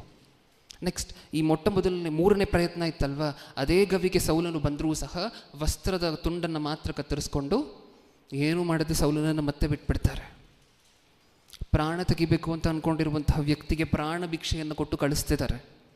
ಇದು ಎಲ್ಲಿ ಕಾಣಿಸುತ್ತೆ ನಮಗೆ? ಹೊಸ ಒಡಂಬಡಿಕೆಯಲ್ಲಿ ಇದರ ನಿಜ ಸ್ವರೂಪ ಎಲ್ಲಿ ಕಾಣಿಸುತ್ತೆ ನಮಗೆ? ಯೇಸುಕ್ರಿಸ್ತರ ಹತ್ರ. ಪ್ರಾಣ ತೆಗಿಬೇಕು ಅಂತ ಅಂದ್ಕೊಂಡಿರುವಂಥವರಿಗೂ ಪ್ರಾಣ ಭಿಕ್ಷೆಯನ್ನು ಕೊಡುವಂತಹದ್ದು ಯೇಸುಕ್ರಿಸ್ತರ ಹತ್ರನೇ ಅಲ್ವಾ ಕಾಣಿಸುವಂತಹದ್ದು. ನಮಗೆ ಬಂದಿರ್ತಾರಲ್ವ, ಮಹಾಯಾಜಕರ ಸೈನ್ಯ ಎಲ್ಲ ಬಂದಿರುತ್ತೆ ಯೇಸುಕ್ರಿಸ್ತರನ್ನು ಹಿಡ್ಕೊಂಡು ಹೋಗ್ಲಿಕ್ಕೆ. ಪೇತ್ರನು ಕಿವಿಯನ್ನು ಪಟ್ಟಂತ ಕತ್ತರಿಸ್ತಾರೆ. ಬಿಟ್ಬಿಟ್ಟಿದ್ರೆ ಒಂದು ವೇಳೆ, ಇಷ್ಟಕ್ಕೆ ಅವ್ರು ಬಂದಿರುವಂಥದ್ದು ಯಾರನ್ನ ಹಿಡ್ಕೊಂಡು ಹೋಗ್ಲಿಕ್ಕೆ? ಯೇಸುಕ್ರಿಸ್ತರನ್ನೇ. ಹಾನಿ ಮಾಡಬೇಕು ಅಂತ ಬಂದಿರುವಂತಹ ಜನರಿಗೂ ಸಹ ಆ ಕಿವಿಯನ್ನು ಹಾಗೆ ಬಿಟ್ಬಿಟ್ಟಿದ್ದರೆ ರಕ್ತಸ್ರಾವಾಗಿ ಹೊರಟೋಗಿರ್ತಿದ್ದ ಮನುಷ್ಯ ಒಂದು ಸ್ವಲ್ಪ ಹೊತ್ತಲ್ಲಿ, ಬ್ಲಡ್ ಫ್ಲೋ ಆಗಿ, ಹೌದಲ್ವ? ಮತ್ತೆ ಅದನ್ನು ರೆಡಿ ಮಾಡ್ತಾರೆ, ಅಲ್ಲಿ ಸ್ವಸ್ಥಪಡಿಸ್ತಾರೆ. ಪ್ರಾಣ ತೆಗಿಬೇಕು ಅಂತ ಹೇಳಿ ಬಂದಿರುವಂತಹ ಜನರಿಗೂ ಪ್ರಾಣ ಭಿಕ್ಷೆಯನ್ನು ಕೊಟ್ಟು ಕಳಿಸುವಂತಹದ್ದು ಯೇಸುಕ್ರಿಸ್ತರು ಹೊಸ ಒಡಂಬಡಿಕೆಯಲ್ಲಿ ನಮಗೆ ತೋರಿಸಿದಂತಹ ಗುಣ. ಅದರ ರಿಫ್ಲೆಕ್ಷನ್ಸ್ ಎಲ್ಲೆಲ್ಲಿ ಶುರು ಆಗೋಗಿತ್ತು ಗೊತ್ತಾ? ದಾವಿದನ ಜೀವನದ ಉದ್ದಕ್ಕೂ ಶುರು ಆಗೋಗಿದೆ. ಅದಕ್ಕೆ ಹೇಳುವಂತಹದ್ದು, ಯೇಸುಕ್ರಿಸ್ತರು ಯಾರ ವಂಶದಿಂದ ಬಂದಿರುವಂತಹವರು? ದಾವಿದನ ವಂಶದಲ್ಲಿ. ದಾವಿದನು ಎಷ್ಟು ದೊಡ್ಡ ವ್ಯಕ್ತಿ ಅಂದರೆ ಅಷ್ಟು ದೊಡ್ಡ ವ್ಯಕ್ತಿ. ನಿಜ ಹೇಳಬೇಕಂದ್ರೆ ದಾವಿದನ ಜೀವನವನ್ನು ಹುಡುಕಿ ಹುಡುಕಿ ಹುಡುಕಿ ಅವರ ಜೀವನದಲ್ಲಿ ಅವ್ರು ತೋರಿಸಿದಂತಹ ಒಂದೊಂದು ಗುಣನೂ ನಾವು ರೂಢಿಸ್ಕೋಬೇಕು. ಆ ಕರುಣೆ, ಅದಾಯೇ ಮುಂದೆ ನೋಡೋಣ ಅವರಲ್ಲಿದ್ದಂತಹ ಕರುಣೆ. ಓಕೆ, ಈ 3ನೇ ಅಟೆಂಪ್ಟ್ ಹಿಂಗಾಯಿತು. ಗವಿಗೆ ಬಂದರೂ ಸಹ ಏನೂ ಮಾಡದೆ ಮತ್ತೆ ಬಿಟ್ಬಿಟ್ರು.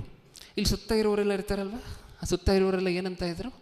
ದಾವಿದನ ಸುತ್ತ ಇರುವಂಥವರೆಲ್ಲ ಏನಂತಿದ್ರು? ಸೌಲನನ್ನು ನೋಡಿದ ತಕ್ಷಣ ಸಿಕ್ಕಿದೆ ಚಾನ್ಸು, ಹೋಗಿ ಕತ್ತರಿಸಾಕು, ದೇವರು ನಿನ್ನ ಶತ್ರುವನ್ನು ನಿನ್ನ ಕೈಗೆ ಒಪ್ಪಿಸಿದ್ದಾರೆ. ಈ ಥರದ ಜನನೂ ನಿಮ್ಮ ಸುತ್ತ ಇರ್ತಾರೆ ಪ್ರಿಯರೇ, ನಮ್ಮ ಸುತ್ತನೂ ಇರ್ತಾರೆ, ಹೌದಾ ಇಲ್ವಾ? ಹಿಂಗೆ ಮಾಡು, ಹಂಗೆ ಮಾಡು, ಏನು ಹಿಂದೆ ಮುಂದೆ ನೋಡಬೇಡ, ನಿನ್ನದಲ್ವಾ ಅದೆಲ್ಲ, ನೀನು ಏನಕ್ಕೆ ತಗೋಸ್ಕರ ತಲೆ ತಗ್ಗಿಸ್ಬೇಕು ಅನ್ನುವಂಥವ್ರು ಇರ್ತಾರೆ ನಮ್ಮ ಸುತ್ತಲೂ ಸಹ. ದಾವಿದನ ಏನು ಮಾಡ್ತಾರೆ ಅಂತ ನೋಡೋಣ ಸಂದರ್ಭದಲ್ಲಿ. ಅವ್ರಿಗೆಲ್ಲ ಏನು ಉತ್ತರ ಕೊಡ್ತಾರೆ?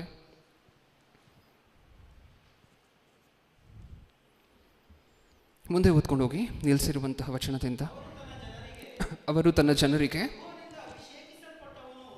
ಅವನು ಯೆಹೋವನಿಂದ ಅಭಿಷೇಕಿಸಲ್ಪಟ್ಟವನು, ನನ್ನ ಒಡೆಯನೂ ಆಗಿದ್ದಾನೆ.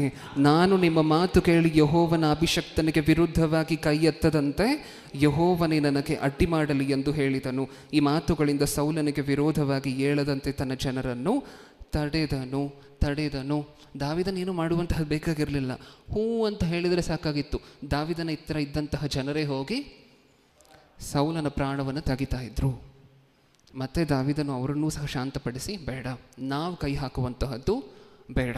ಒಂದು ವೇಳೆ ಆ ರೀತಿ ನ್ಯಾಯ ತೀರಿಸಬೇಕು, ತಾನು ಮಾಡ್ತಿರುವಂತಹ ತಪ್ಪು ಅನ್ನೋ ಹಂಗಿದ್ರೆ ಯಾರು ತೆಗಿತಾರೆ ಪ್ರಾಣವನ್ನು? ದೇವರು ತೆಗಿತಾರೆ. ಅದು ನಮಗೆ ಬಿಟ್ಟಿದ್ದಲ್ಲ, ಅದು ನಮ್ಮೂರಿಗೂ ಬರಬಾರ್ದು. ನಾವು ಅದಕ್ಕೆ ಕೈ ಹಾಕ್ಕೊಂಡು ನಾವು ಅದರಲ್ಲಿ ಇನ್ವಾಲ್ವ್ ಆಗುವಂತಹದ್ದು ಬೇಡ. ಈ ರೀತಿಯಾಗಿರುವಂಥ ಕೆಲಸಗಳನ್ನು ದೇವರಿಗೆ ಬಿಡೋಣ, ದೇವರೇ ಮುಯ್ಯನ್ನು ತೀರಿಸಲಿ. ಹೌದಾ? ಕೃತಜ್ಞತೆ.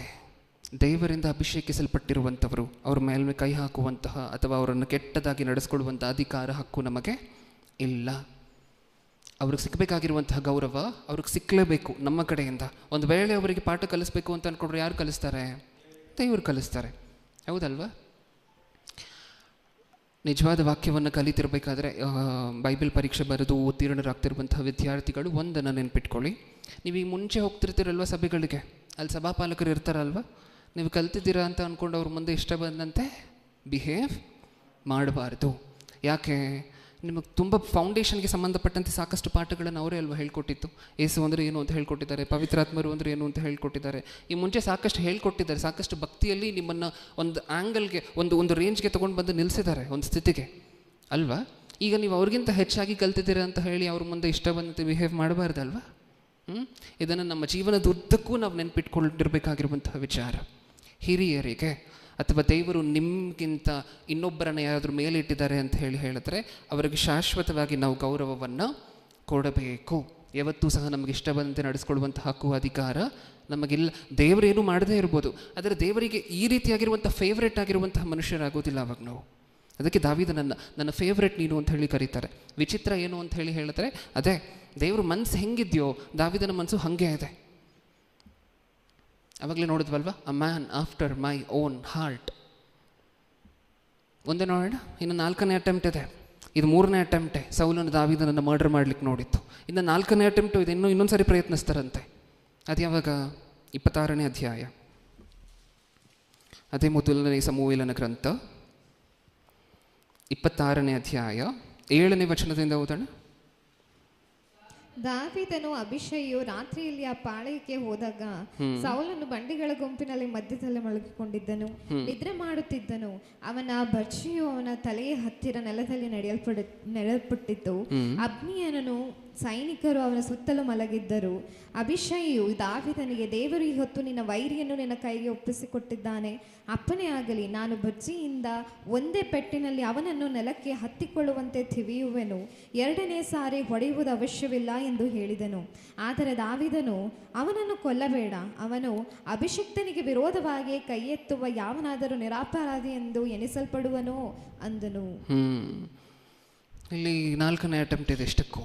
ಇಲ್ಲೇನಾಗ್ತಿದೆ, ದಾವೀದನ ಪಕ್ಕ ಇರುವಂತಹ ವ್ಯಕ್ತಿ ಲಾಸ್ಟ್ ಟೈಮು ದಾವೀದನಿಗೆ ನೀನೇ ಹೋಗಿ ಸಂಹಾರ ಮಾಡುವಂತೆ ಮಾಡಿದ್ರ ಇಲ್ವಾ? ಲಾಸ್ಟ್ ಟೈಮು 3rd ಅಟೆಂಪ್ಟಲ್ಲಿ ದಾವೀದನ ಸುತ್ತ ಇರುವಂತಹ ಜನ ದಾವೀದನಿಗೆ ಏನು ಹೇಳಿದ್ರು? ನಿನ್ನ ಕೈಗೆ ದೇವರು ನಿನ್ನ ವೈರಿಯನ್ನು ಒಪ್ಪಿಸಿಕೊಟ್ಟಿದ್ದಾರೆ, ಹೋಗಿ ತೆಗೆದುಹಾಕು ತನ್ನ ಪ್ರಾಣವನ್ನು ಅಂತ ಈ ಮುಂಚೆ ಹೇಳಿದ್ರು. ದಾವೀದನು ಮಾಡಿದ್ರೆ ಆ ಕೆಲಸವನ್ನು ಮಾಡಿಲ್ಲ. ಅದಕ್ಕೆ 4th ಅಟೆಂಪ್ಟಲ್ಲಿ ದಾವೀದನಿಗೆ ಹೇಳುವಂತಹದ್ದು ಬೇಡ, ನಾವೇ ಹೋಗಿ ದಾವೀದನೇ ಅದಕ್ಕೆ ಪರ್ಮಿಷನ್ ಕೇಳ್ತಿದ್ದಾರೆ. ಈ ಸರಿ ದಾವೀದನಿಗೆ ಹೋಗು ಅಂತ ಹೇಳ್ತಿಲ್ಲ, ದಾವೀದನ ಹತ್ರ ಪರ್ಮಿಷನ್ ಕೇಳ್ತಿದ್ದಾರೆ. ದಾವೀದನೇ ನೀನು ಹೂ ಅನ್ನು ಒಂದು ಸಾರಿ. ಸೌಲನು ಮಲ್ಕೊಂಡಿದ್ದಾನಲ್ವಾ, ಇಷ್ಟಕ್ಕೂ ಹೆಂಗೆ ಮಲ್ಕೊಂಡಿದ್ದಾನೆ ಅಂತ ಹೇಳಿದ್ರೆ, ಸುತ್ತ ಆ ಕಡೆ ಈ ಕಡೆ ಎಲ್ಲ ರಥಗಳನ್ನ ನಿಲ್ಲಿಸಿ, ಮಧ್ಯದಲ್ಲಿ ಸುತ್ತ ಸೈನಿಕರನ್ನು ನಿಲ್ಲಿಸಿ, ಮತ್ತೆ ಮಧ್ಯದಲ್ಲಿ ರಾಜ ಮಲ್ಕೊಂಡಿದ್ದಾನೆ ಸೌಲನು ಗ್ರೌಂಡಲ್ಲಿ. ಈಗ ತನ್ನ ಪಕ್ಕನೇ, ಸೌಲನ ಪಕ್ಕನೇ ಒಂದು ಈಟಿ ಅನ್ನುವಂತಹದ್ದು, ಬರ್ಜಿ ಅನ್ನುವಂತಹದ್ದು ಹೂಣಲ್ಪಟ್ಟಿದೆ ನೆಲಕ್ಕೆ, ಅದು ಕಾಣಿಸ್ತಿದೆ. ಈಗ ಅಭಿಷೇಯ್, ಈ ದಾವೀದನ ಜೊತೆ ಇರುವಂತಹ ವ್ಯಕ್ತಿ ದಾವೀದನ ಹತ್ರ ಹೇಳ್ತಾರೆ, ನೀನು ಹೂ ಅನ್ನು ಒಂದ್ಸಾರಿ. ತನ್ನ ಪಕ್ಕ ಹೂಣಲ್ಪಟ್ಟಿರುವಂತಹ ಬರ್ಜಿ ಏನಿದೆ ಅದನ್ನು ತಗೊಂಡು ಒಂದ್ಸಾರಿ ಹೊಡೆದ್ರೆ ನೆಲಕ್ಕೆ ಮತ್ತೆ ಬಾಡಿ ಕಚ್ಕೊಂಡ್ರೆ ಇನ್ನು ಹೊರಗಡೆ ಬರೋದಿಲ್ಲ, ಒಂದೇ ಏಟಿಗೆ ಮುಗಿಸಿ ಬರ್ತೇನೆ, ಹೂ ಅನ್ನು ನೀನು ಅಂತಾರೆ. ಸುತ್ತ ಇರುವಂಥವರೆಲ್ಲ ಗಾರ್ಡನ್ ಇದ್ದರೆ, ಸೌಲನ ಪಕ್ಕ ಸೆಕ್ಯೂರಿಟಿಗಳಿರ್ತಾರಲ್ವ ಸೈನಿಕರು, ಇವರೆಲ್ಲ ಗಾರ್ಡನ್ ಇದ್ದರೆ ಇಷ್ಟಕ್ಕೂ ನಿದ್ರೆ ಬರಮಾಡಿದ್ದು ಯಾರು ಅಂದರೆ ದೇವರೇ ಅಂತೆ. ಅಲ್ಲಿ ಬರ್ಸಿದ್ದಾರೆ ಕೆಳಗಡೆ, ನೀವು ಅದೇ ಅಧ್ಯಾಯದಲ್ಲಿ ಓದ್ಕೊಂಡು ಹೋದರೆ ಅಲ್ಲಿ ಸೌಲನ ಸುತ್ತ ಇರುವಂಥ ಎಲ್ಲ ಸೈನಿಕರಿಗೂ ಗಾರ್ಡನ್ ನಿದ್ರೆ ಬರೋ ಹಂಗೆ ಮಾಡಿದ ಟೈಮಲ್ಲಿ ಯಾರು ಅಂದರೆ ದೇವರೇ. ಸಿಕ್ಕಿದ್ದಾರೆ, ಫ್ರೀಯಾಗಿ ಸಿಕ್ಕಿದ್ದಾರೆ ಸೌಲನ್ನು. ಏನು ದೊಡ್ಡ ಕೆಲಸನ ಪ್ರಿಯರೇ, ಅಲ್ಲಿರುವಂತಹ ಬರ್ಜಿಯನ್ನು ಹಿಂಗೆ ತೆಗೆಯುವಂತಹದ್ದು, ಸೌಲನ ಮೇಲೆ ಹಾಕುವಂತಹದ್ದು, ಅಷ್ಟೇ ದೊಡ್ಡ ಕೆಲಸನ. ಈ ಟೈಮಲ್ಲಾದರೂ ಏನಾದರೂ ಮಾಡ್ತಾರೆ ದಾವೀದನ್ನು ಆ ವ್ಯಕ್ತಿಗೆ, ಸೌಲನಿಗೆ? ನೋಡೋಣ ಒಂದ್ಸಾರಿ, ಮುಂದೆ ಓದಿ. ಹಾಗೆ ನಾನೇ ಮೊದಲಿಂದ ಇನ್ನೊಂದ್ಸರಿ ಓದ್ಬಿಡೋಣ. ದಾವೀದನು ಅಭಿಷೇಯು ರಾತ್ರಿಯಲ್ಲಿ ಪಾಳೆಯಕ್ಕೆ ಹೋದಾಗ ಸೌಲನು ಬಂಡಿಗಳ ಗುಂಪಿನ ಮಧ್ಯದಲ್ಲಿ ಮಲಗಿಕೊಂಡು ನಿದ್ರೆ ಮಾಡುತ್ತಿದ್ದನು. ಅವನ ಬರ್ಜಿಯು ತನ್ನ ತಲೆಯ ಹತ್ತಿರ ನೆಲದಲ್ಲಿ ನೆಡಲ್ಪಟ್ಟಿತ್ತು. ಅಬ್ನೇರನು ಸೈನಿಕರು ಅವನ ಸುತ್ತಲೂ ಮಲಗಿದ್ದರು. ಅಭಿಷೇಯು ದಾವೀದನಿಗೆ, ದೇವರು ಈ ಹೊತ್ತು ನಿನ್ನ ವೈರಿಯನ್ನು ನಿನ್ನ ಕೈಗೆ ಒಪ್ಪಿಸಿದ್ದಾನೆ. ಅಪ್ಪಣೆಯಾಗಲಿ, ನಾನು ಬರ್ಜಿಯಿಂದ ಒಂದೇ ಪೆಟ್ಟಿನಲ್ಲಿ ಅವನನ್ನು ನೆಲಕ್ಕೆ ಹತ್ತಿಕೊಳ್ಳುವಂತೆ ತಿವಿಯುವೆನು. ಎರಡನೆಯ ಸಾರಿ ಹೊಡೆಯುವುದು ಅವಶ್ಯವಿಲ್ಲ ಎಂದು ಹೇಳಿದನು. ಆದರೆ ದಾವೀದನು ಅವನನ್ನು ಕೊಲ್ಲಬೇಡ, ಯೆಹೋವನ ಅಭಿಷಕ್ತನಿಗೆ ವಿರೋಧವಾಗಿ ಕೈ ಎತ್ತುವ ಯಾವನಾದರೂ ನಿರಪರಾಧಿ ಎಂದು ಎಣಿಸಲ್ಪಡುವನೋ ಅಂದನು. ಇದಲ್ಲದೆ ದಾವೀದನು, ಯೆಹೋವನ ಆಣೆ, ಅವನು ಯೆಹೋವನಿಂದ ಸಾಯುವನು, ಇಲ್ಲವೇ ಕಾಲು ತುಂಬಿ ಮೃತಿ ಹೊಂದುವನು ಅಥವಾ ಯುದ್ಧದಲ್ಲಿ ಮಡಿಯುವನು. ತನ್ನ ಅಭಿಷಕ್ತನಿಗೆ ವಿರೋಧವಾಗಿ ಕೈ ಎತ್ತದಂತೆ ಯೆಹೋವನೇ ನನ್ನನ್ನು ತಡೆಯಲಿ. ಅಂದರೆ ಈ ಸಂದರ್ಭದಲ್ಲೂ ಏನು ಮಾಡಿಲ್ವಾ? ಇಲ್ಲ. ಈ ಸೌಲನು ಮತ್ತೆ ಮತ್ತೆ ಮತ್ತೆ ಮತ್ತೆ ದಾವೀದನ ಪ್ರಾಣವನ್ನು ತೆಗಿಬೇಕು ಅಂತ ಹಿಂದೆನೇ ಓಡಾಡ್ತಿದ್ದಾರೆ. ಪ್ರಾಣ ತೆಗಿಬೇಕು ಅಂತ ಅಂದ್ಕೊಂಡಿರುವಂತಹ ವ್ಯಕ್ತಿಗೆ ಮತ್ತೆ ಮತ್ತೆ ಮತ್ತೆ ಮತ್ತೆ ಪ್ರಾಣ ಭಿಕ್ಷೆಯನ್ನು ಕೊಟ್ಟು ಕಳಿಸ್ತಿದ್ದಾರೆ. ಸುತ್ತ ಇರುವಂಥವ್ರು ಎಷ್ಟು ಹೇಳಿದ್ರೂ ಸಹ ತನ್ನ ಕೃತಜ್ಞತಾ ಮನಸ್ಥಿತಿಯನ್ನು, ಕೃತಜ್ಞತಾ ಮನೋಭಾವವನ್ನು ತಾನು ಯಾವತ್ತೂ ಬಿಡುತ್ತಿಲ್ಲ. ಹೌದಾ? ಇದೊಂದೇ ವಿಚಾರ ಅಲ್ಲ. ಇಷ್ಟಕ್ಕೂ ಇಷ್ಟು ಒಳ್ಳೆ ಗುಣ ದಾವೀದನಿಗೆ ಬರಬೇಕಾದ್ರೆ ತನ್ನ ಹತ್ರ ಎಷ್ಟು ಪುಸ್ತಕಗಳಿತ್ತು? ನಮ್ಮ ಹತ್ರ ಇರುವಂಥ ಸತ್ಯವೇದದಲ್ಲಿ ದಾವೀದನ ಹತ್ರ ಎಷ್ಟು ಪುಸ್ತಕಗಳಿತ್ತು? 5 ಪುಸ್ತಕ, ಧರ್ಮಶಾಸ್ತ್ರ ಅಷ್ಟೇ ತನ್ನ ಹತ್ರ ಇದ್ದಂತಹದ್ದು. ಈ ಒಂದು ಕೆನ್ನೆಗೆ ಹೊಡೆದ್ರೆ ಇನ್ನೊಂದು ಕೆನ್ನೆ ತೋರಿಸ್ಬೇಕು, ಹಿಂಗೆ ಮಾಡಬೇಕು, ಕರುಣೆ ತೋರಿಸ್ಬೇಕು, ದಯ ತೋರಿಸ್ಬೇಕು ಅಂತ ಈ ಹೊಸ ಒಡಂಬಡಿಕೆ ಮಾತುಗಳಿದೆಯಲ್ವ, ಇದು ಯಾವುದೂ ದಾವೀದನ ಹತ್ರ ಇರಲಿಲ್ಲ. ತನ್ನ ಹತ್ರ ಇದ್ದಂತಹದ್ದು 5 ಪುಸ್ತಕ. ರಾತ್ರಿ ಹಗಲು ತಾನು ಪರಿಶೋಧನೆ ಮಾಡುತ್ತಿದ್ದಂತಹದ್ದು ಈ 5 ಪುಸ್ತಕಗಳನ್ನೇ. 5 ಪುಸ್ತಕಗಳನ್ನೇ ಮತ್ತೆ ಮತ್ತೆ ಮತ್ತೆ ಪರಿಶೋಧನೆ ಮಾಡಿದ್ರು. ತನ್ನ ಮೆಚ್ಯೂರಿಟಿ ಲೆವೆಲನ್ನು ಒಂದ್ಸಾರಿ ನೋಡಿ, ತನ್ನ ಮನಸ್ಥಿತಿ ಯಾವ ಲೆವೆಲ್ಗೆ ಹೋಗಿದೆ ಅಂತ ಹೇಳಿ ಒಂದ್ಸರಿ ಆಲೋಚನೆ ಮಾಡಿ ನೋಡಿ. ಎಷ್ಟು ಒಳ್ಳೆಯವರಾಗಿರಬೇಕು ದೇವರ ಮಕ್ಕಳಾಗಿರುವಂತಹ ನಾವು ಅಂದರೆ ಇಷ್ಟು ಒಳ್ಳೆಯವರಾಗಿರಬೇಕು. ಅವಾಗ ದೇವರು ನಮ್ಮನ್ನೇ ನೋಡ್ತಿದ್ದಾರೆ ಅಂತ ಅಂದ್ಕೊಳ್ಳಿ, ಖುಷಿ ಆಗುತ್ತೆ. ನಿಮ್ಮ ಮಗನಿಗೆ ಈ ಕರುಣೆ ಸ್ವಭಾವ ಇದೆ ಅಂತ ಅಂದ್ಕೊಳ್ಳಿ, ತಂದೆಯಾಗಿ ನಿಮ್ಗೆ ಖುಷಿ ಆಗುತ್ತೆ? ಸಂತೋಷ ಪಡ್ತೀರಲ್ವ ಇದನ್ನು ನೋಡಿದ್ರೆ? ಶಾಲೆಯಲ್ಲಿ ಬಂದು ಹೇಳ್ತಾನೆ, ಮಮ್ಮಿ ಶಾಲೆಯಲ್ಲಿ ಡ್ಯಾಡಿ ಶಾಲೆಯಲ್ಲಿ ಯಾರೋ ಹೊಡೆದ್ರು ಅಂತ ಹೇಳಿ. ನೀನೇನು ಮಾಡಿದೆ? ನಾನು ಹೊಡೆದಿಲ್ಲ ಮಮ್ಮಿ. ಏನಕ್ಕೋಸ್ಕರ ಹೊಡೆದಿಲ್ಲ? ಕೈಯಲ್ಲಿ ಆಗಲಿಲ್ಲ ಅಂತ ಹೊಡೆದಿಲ್ವ? ಇಲ್ಲ, ದೇವ್ರು ಹೇಳಿದಾರಲ್ವ ಕ್ಷಮಿಸಿ ಬಿಡಬೇಕು ಅಂತ, ಅದಕ್ಕೆ ಹೊಡೆದಿಲ್ಲ ಅಂತ ಅಂತ ಅಂದ್ಕೊಳ್ಳಿ. ನಿಮಗೆ ಸಂತೋಷ ಆಗುತ್ತಾ? ಆಗತ್ತಾ? ಇಲ್ಲಿ ದೇವ್ರಿಗೂ ಅದೇ ಪರಿಸ್ಥಿತಿ. ಈ ಸೀನನ್ನೆಲ್ಲ ದೇವರು ನೋಡ್ತಿದ್ದಾರೆ, ಫ್ರೇಮ್ ಬೈ ಫ್ರೇಮ್. ಅಲ್ಲಿ ಅವಕಾಶ ಕೊಡ್ತಿರುವಂತಹದ್ದು ದೇವ್ರೆ, ದಾವಿದನ ಏನು ಮಾಡ್ತಾರೋ ನೋಡೋಣ ಅಂತ ಅಂದ್ಕೊಳ್ತಿರುವಂತಹದ್ದು ದೇವ್ರೆ ಅಲ್ವಾ?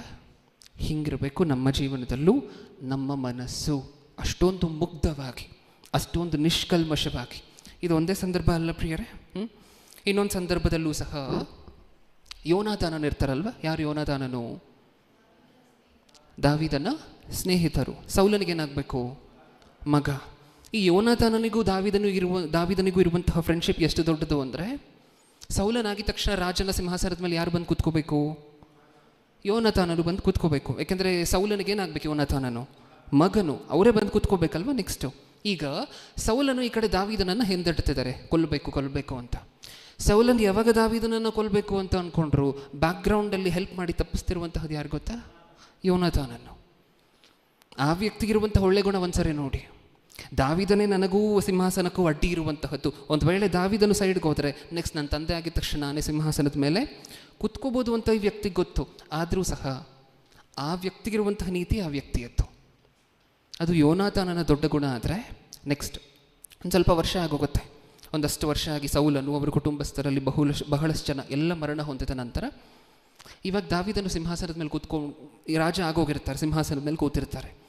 ಇವಾಗ ಸಡನ್ನಾಗಿ ಒಂದು ಆಲೋಚನೆ ಬರುತ್ತೆ ತನ್ನ ಮನಸ್ಸಿನಲ್ಲಿ. ಏನು?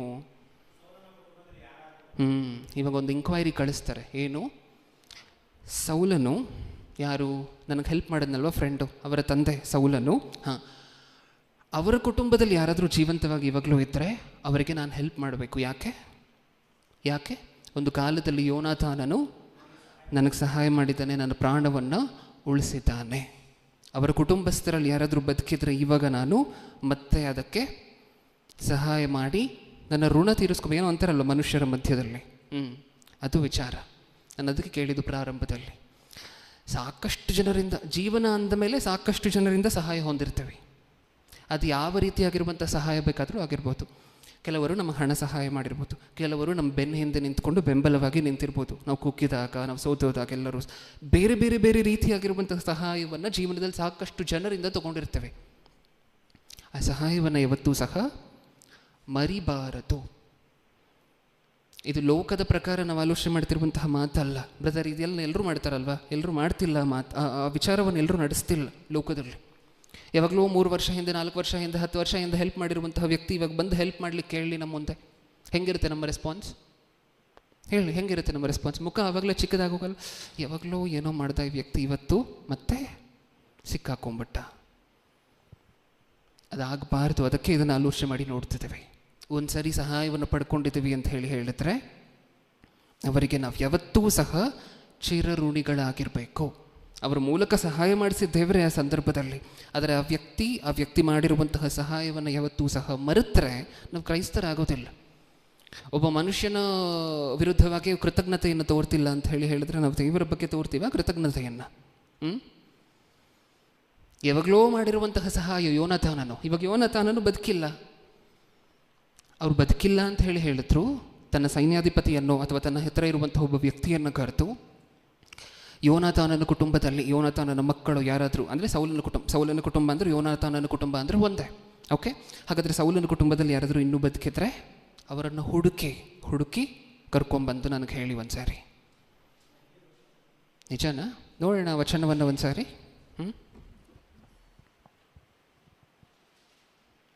ಸಮುವೇಲನ 2ನೇ ಸಮುವೇಲನ ಗ್ರಂಥ 9ನೇ ಅಧ್ಯಾಯ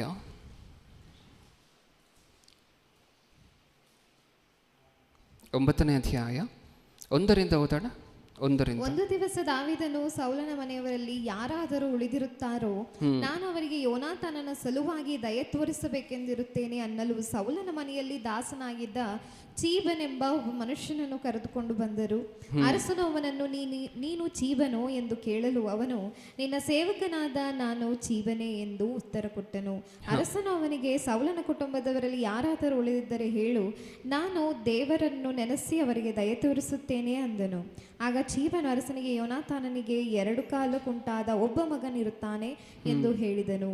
ಅರಸನು ಎಲ್ಲಿರುತ್ತಾನೆ ಎಂದು ಅವನನ್ನು ಕೇಳಲು ಅವನು, ಲೋದೆಬಾರಿನಲ್ಲಿರುವ ಅಮ್ಮಿಯೇಲನ ಮಗನಾದ ಮಾಕೀರನ ಮನೆಯಲ್ಲಿರುತ್ತಾನೆ ಎಂದು ಉತ್ತರ ಕೊಟ್ಟನು.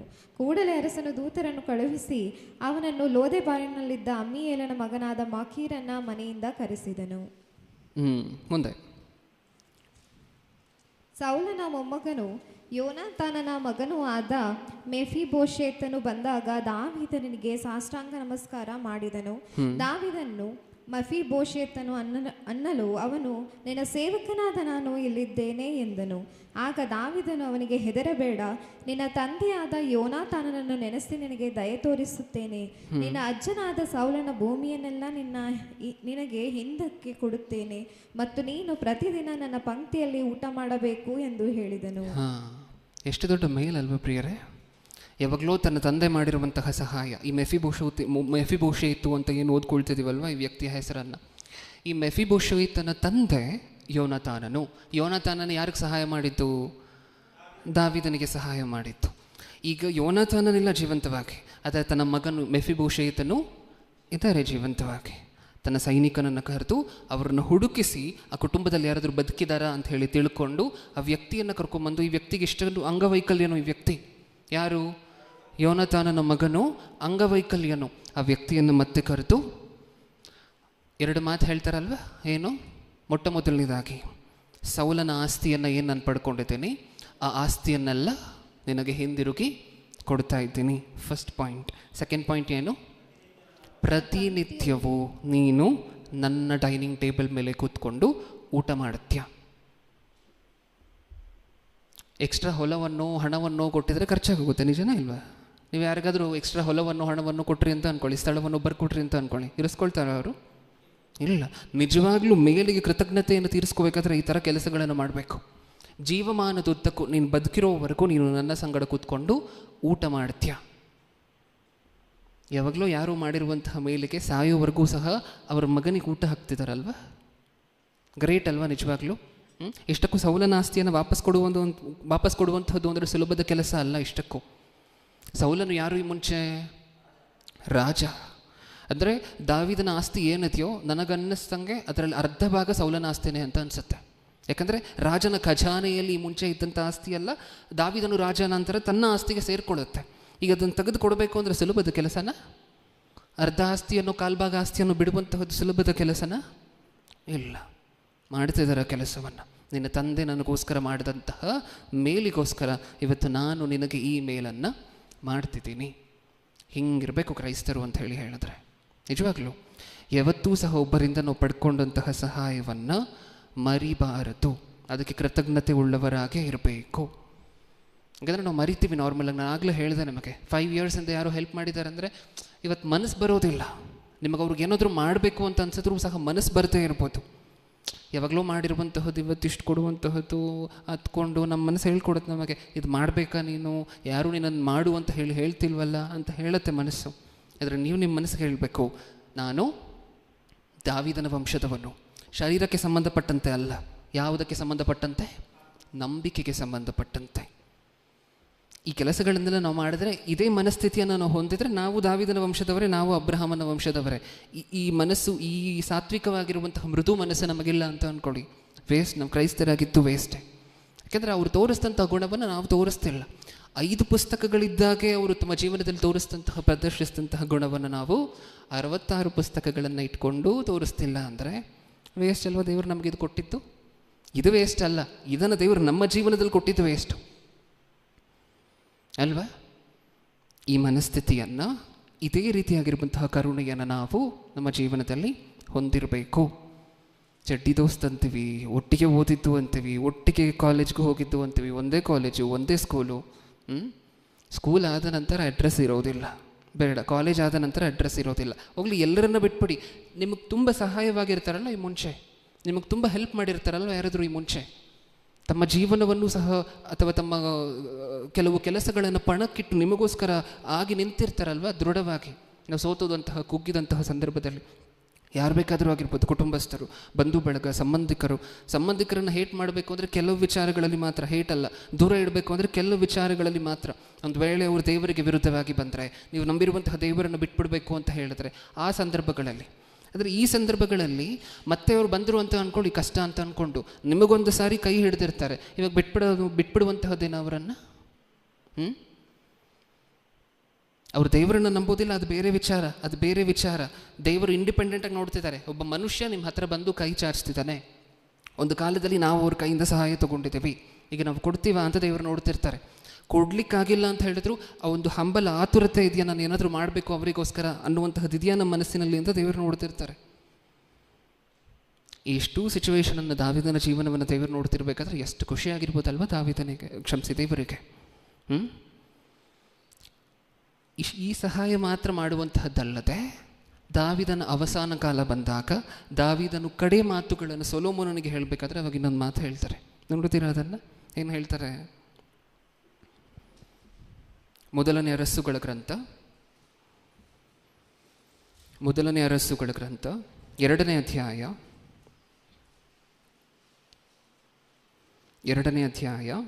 7ನೇ ವಚನ, 2:7. ಆದರೆ ನೀನು ಗಿಲ್ಯಾದನಾದ ಬರ್ಜಿಲ್ಲೈನ ಮಕ್ಕಳಿಗೆ ಉಪಕಾರ ಮಾಡಬೇಕು. ಯಾರ್ಯಾರಿಗೆ ಹೇಳ್ತಿರುವಂತಹ ಮಾತಿದು? ದಾವೀದನು ಸೊಲೊಮೋನನಿಗೆ ಹೇಳ್ತಿರುವಂತಹ ಮಾತು ಏನಂತ ಹೇಳ್ತಿದ್ದಾರೆ? ಆದರೆ ನೀನು ಗಿಲ್ಯಾದ್ಯನಾದ ಬರ್ಜಿಯೈಲ ಮಕ್ಕಳಿಗೆ ಉಪಕಾರ ಮಾಡಬೇಕು, ಅವರು ನಿತ್ಯವೂ ನಿನ್ನ ಪಂಕ್ತಿಯಲ್ಲಿ ಊಟ ಮಾಡುತ್ತಿರಬೇಕು. ಯಾಕೆಂದರೆ ನಾನು ನಿನ್ನ ಸಹೋದರನಾದ ಅಬ್ಷಾಲೋಮನ ಬಳಿಯಿಂದ ಓಡಿ ಹೋದಾಗ ಅವರು ನನ್ನನ್ನು ಉಪಚರಿಸಿದರು. ಯಾವತ್ತಾದರೂ ಹೇಳ್ಕೊಟ್ಟಿದ್ದೀರಾ ನಿಮ್ಮ ಮಕ್ಕಳಿಗೆ? ನೀವು ಚಿಕ್ಕ ಮಕ್ಕಳು ಬಿಟ್ಬಿಡಿ, ಹೋಗಲಿ, ವಯಸ್ಸಿಗೆ ಬಂದಿರುವಂತಹ ಮಕ್ಕಳು ಇರ್ತಾರಲ್ವ, ನಿಮಗೆ ಹೇಳ್ಕೊಟ್ಟಿದ್ದೀರಾ ನಿಮ್ಮ ಮಕ್ಕಳಿಗೆ? ನಾನು ಒಂದು ದಿನ ಕಾಡಿಗೆ, ಅಬ್ಷಾಲೋಮನ ಕಾರಣದಿಂದ ಅಬ್ಷಾಲೋಮನನ್ನು ಓಡಿಸ್ಕೊಂಡು ಬಂದಿದ್ದರಿಂದ ಕಾಡಿಗೆ ಹೋಗುವಂಥ ಅವಶ್ಯಕತೆ ಇತ್ತು. ಮೋಸಪಟ್ಟು ನನ್ನ ಸಿಂಹಾಸನವನ್ನು ಕಿತ್ಕೊಂಡಿದ್ದ ನಿನ್ನ ಸಹೋದರಲ್ಲೊಬ್ಬ. ಯಾರು?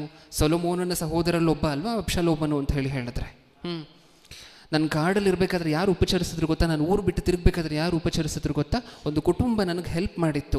ಆ ಕುಟುಂಬಕ್ಕೆ ನೀನು ಮತ್ತೆ ಸಹಾಯ ಮಾಡಬೇಕು. ಯಾವಾಗವರೆಗೂ ಸಹಾಯ ಮಾಡಬೇಕು? 2 ಎಕರೆ ಹೊಲ ಕೊಟ್ಬಿಟ್ಟು ಸುಮ್ಮನೆ ಆಗೋಗೂಡು ಅಂತಹದ್ದಲ್ಲ. ಒಂದು 100 ರೂಪಾಯಿ ಕೈಯಲ್ಲಿಟ್ಟು ಬ್ರದರ್ ಹುಷಾರು ಅಂತ ಬಂದ್ಬಿಡುವಂತಹದ್ದಲ್ಲ. ಆ ಕುಟುಂಬ ಬದುಕಿರುವವರೆಗೂ ನಿನ್ನ ಪಂಕ್ತಿಯಲ್ಲಿ ಕೂತ್ಕೊಂಡು, ಹಿಂದೆ ಈಗ ಯೋನಾಥನನ ಮಗನು ಹೇಗೆ ನಾನು ಬದುಕಿರೋವರೆಗೂ ನನ್ನ ಪಂಕ್ತಿಯಲ್ಲಿ ಕೂತ್ಕೊಂಡು ಊಟ ಮಾಡಿದ್ನೋ, ಹಾಗೆ ಅವರು ಬದುಕಿರೋವರೆಗೂ ಅವರು ನಿನ್ನ ಪಂಕ್ತಿಯಲ್ಲಿ ಕೂತ್ಕೊಂಡು ಊಟ ಮಾಡಬೇಕು. ಮಗನಿಗೆ ಹೇಳ್ಕೊಡ್ತಿರುವಂತಹ ಮಾತು ತನ್ನ ಮನಸ್ಸಿನಲ್ಲಿ ಹೇಗಿದೆಯೋ ಆ ಮನಸ್ಸಿನಲ್ಲಿರುವಂತಹದನ್ನು ತನ್ನ ಮಗನಿಗೂ ಸಹ ತುಂಬ್ತಿದ್ದಾರೆ. A man after my own heart. ನಿಜ, ಇಂಗ್ಲೀಷಲ್ಲಿ ತುಂಬ ಚೆನ್ನಾಗಿ ಬರ್ತಿದ್ದಾರೆ ಮಾತನ್ನು. A man after my own heart. ನನ್ನ ಹೃದಯ ಬಿಟ್ಟರೆ ನೆಕ್ಸ್ಟ್ ದಾವೀದನ ಹೃದಯನೇ ಆ ಥರ ಯೋಚನೆ ಮಾಡುವಂತಹದ್ದು. ಅದು ಆ ಮಾತಿನ ಅರ್ಥ.